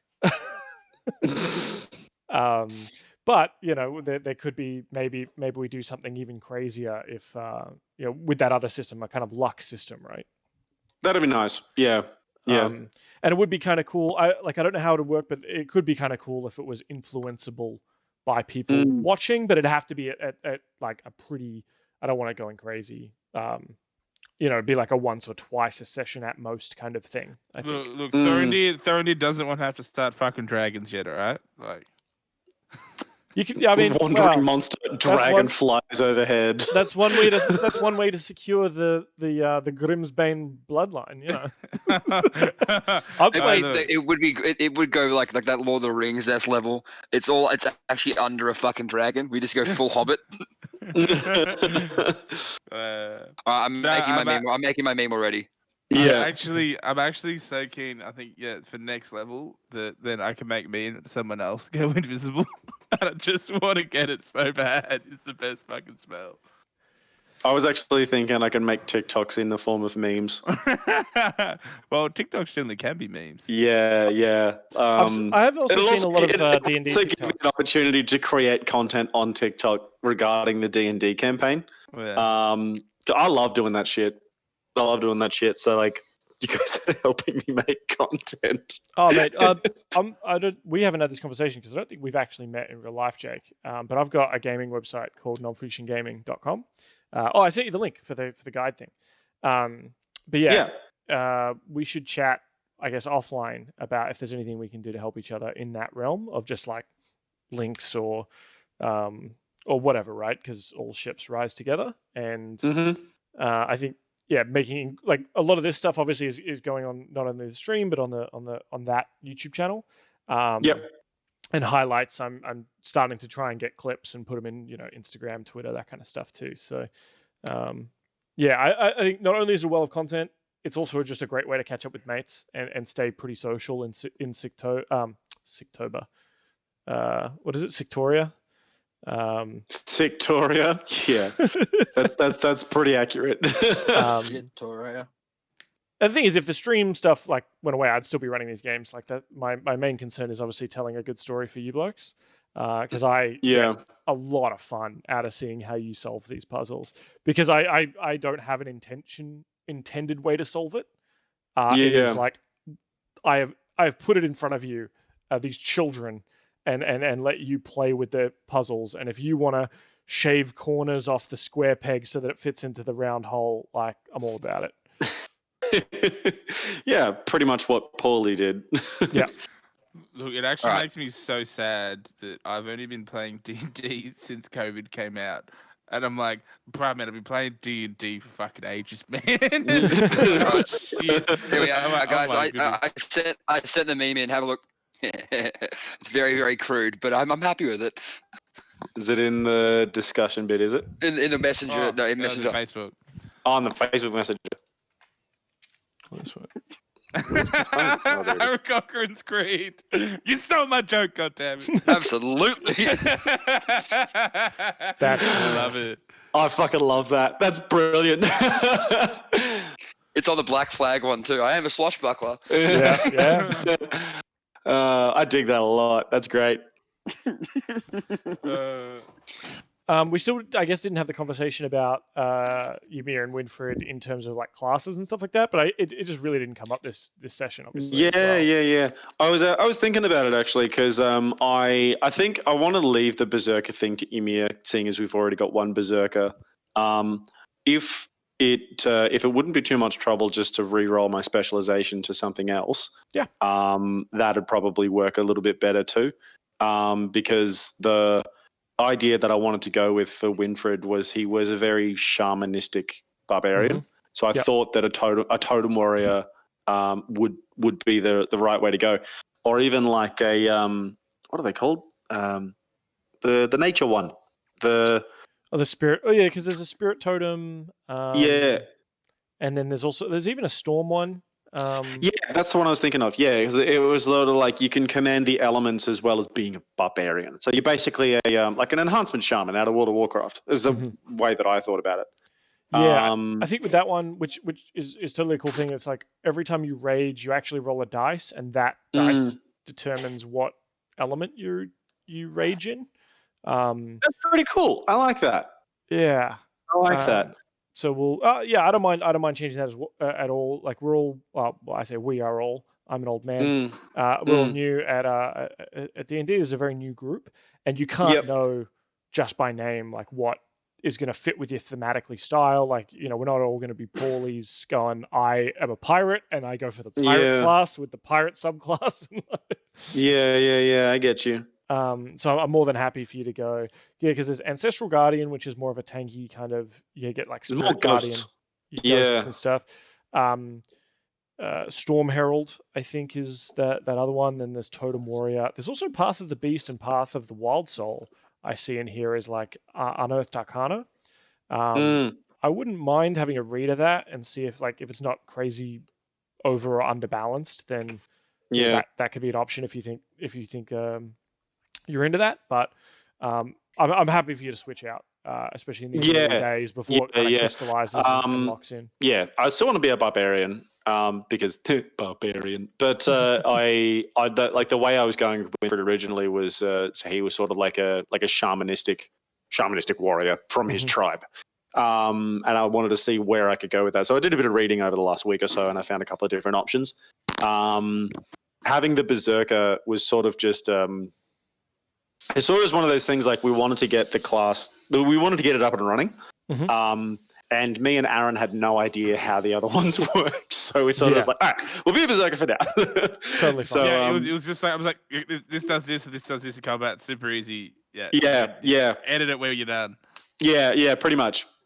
That's how we ran it. So if we could schedule a call over the weekend or something like that, so we can have a chat about it. Yeah, perfect. And sort of like suss it out. That'd be perfect. Cool beans. Happy to do it. Yeah. Just message me on Discord. Message me on Discord, and we'll tee up a time. Too easy. Yeah, cool as. Alrighty.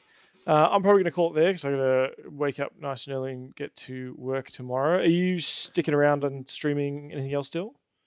No, anyone else? I'll be jumping off shortly as well. Might play a little bit of WoW, but I've already been live for almost 10 hours. Well, I'm not going to raid you. I've been live for 3 and a bit, so I'm going to jump off too. Cool. I'm going to say goodnight to my chat and then head to bed. Thank you very much again, you guys.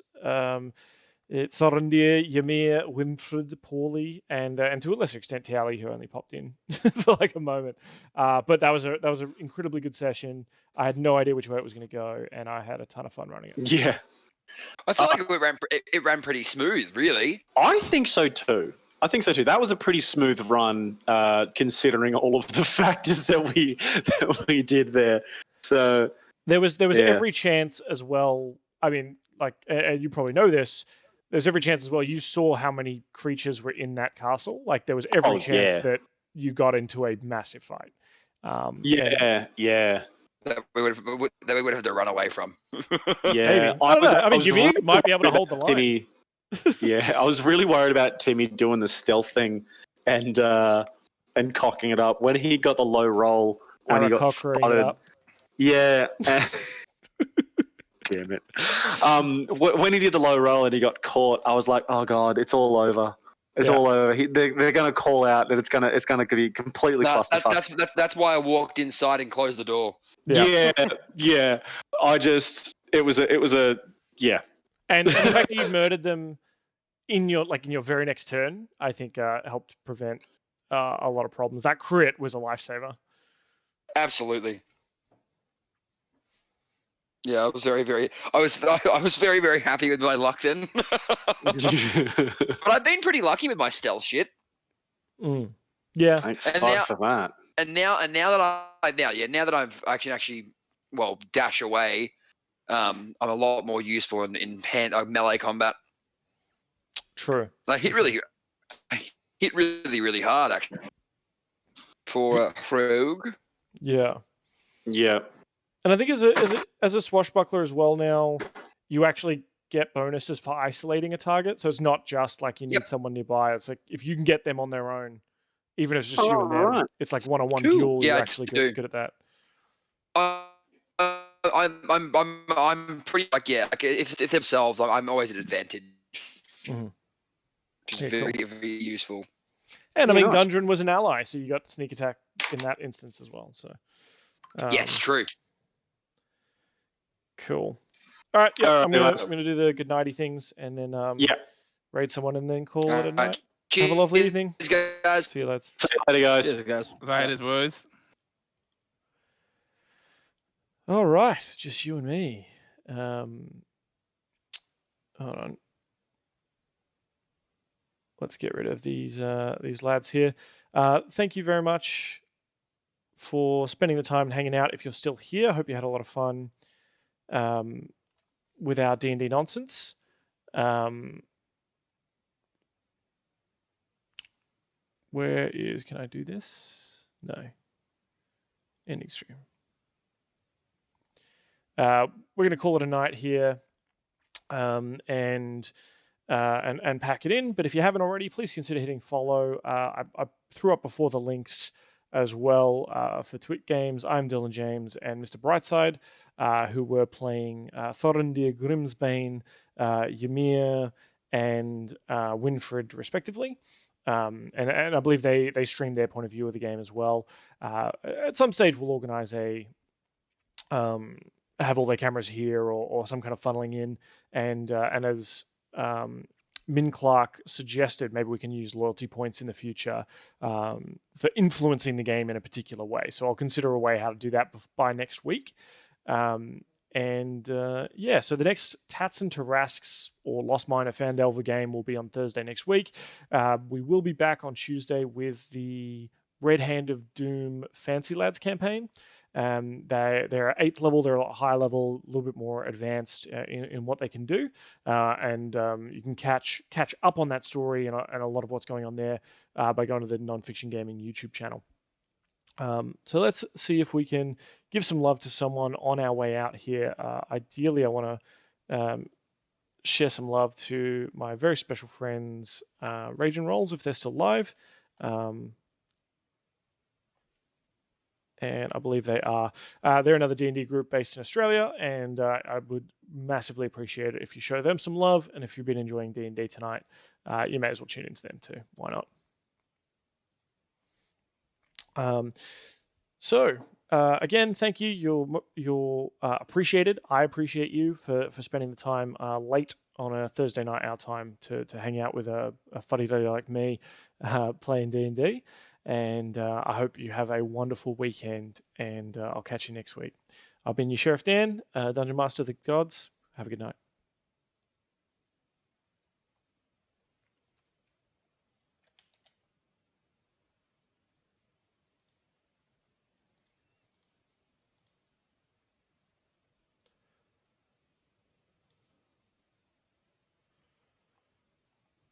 We just got raided. Carry on.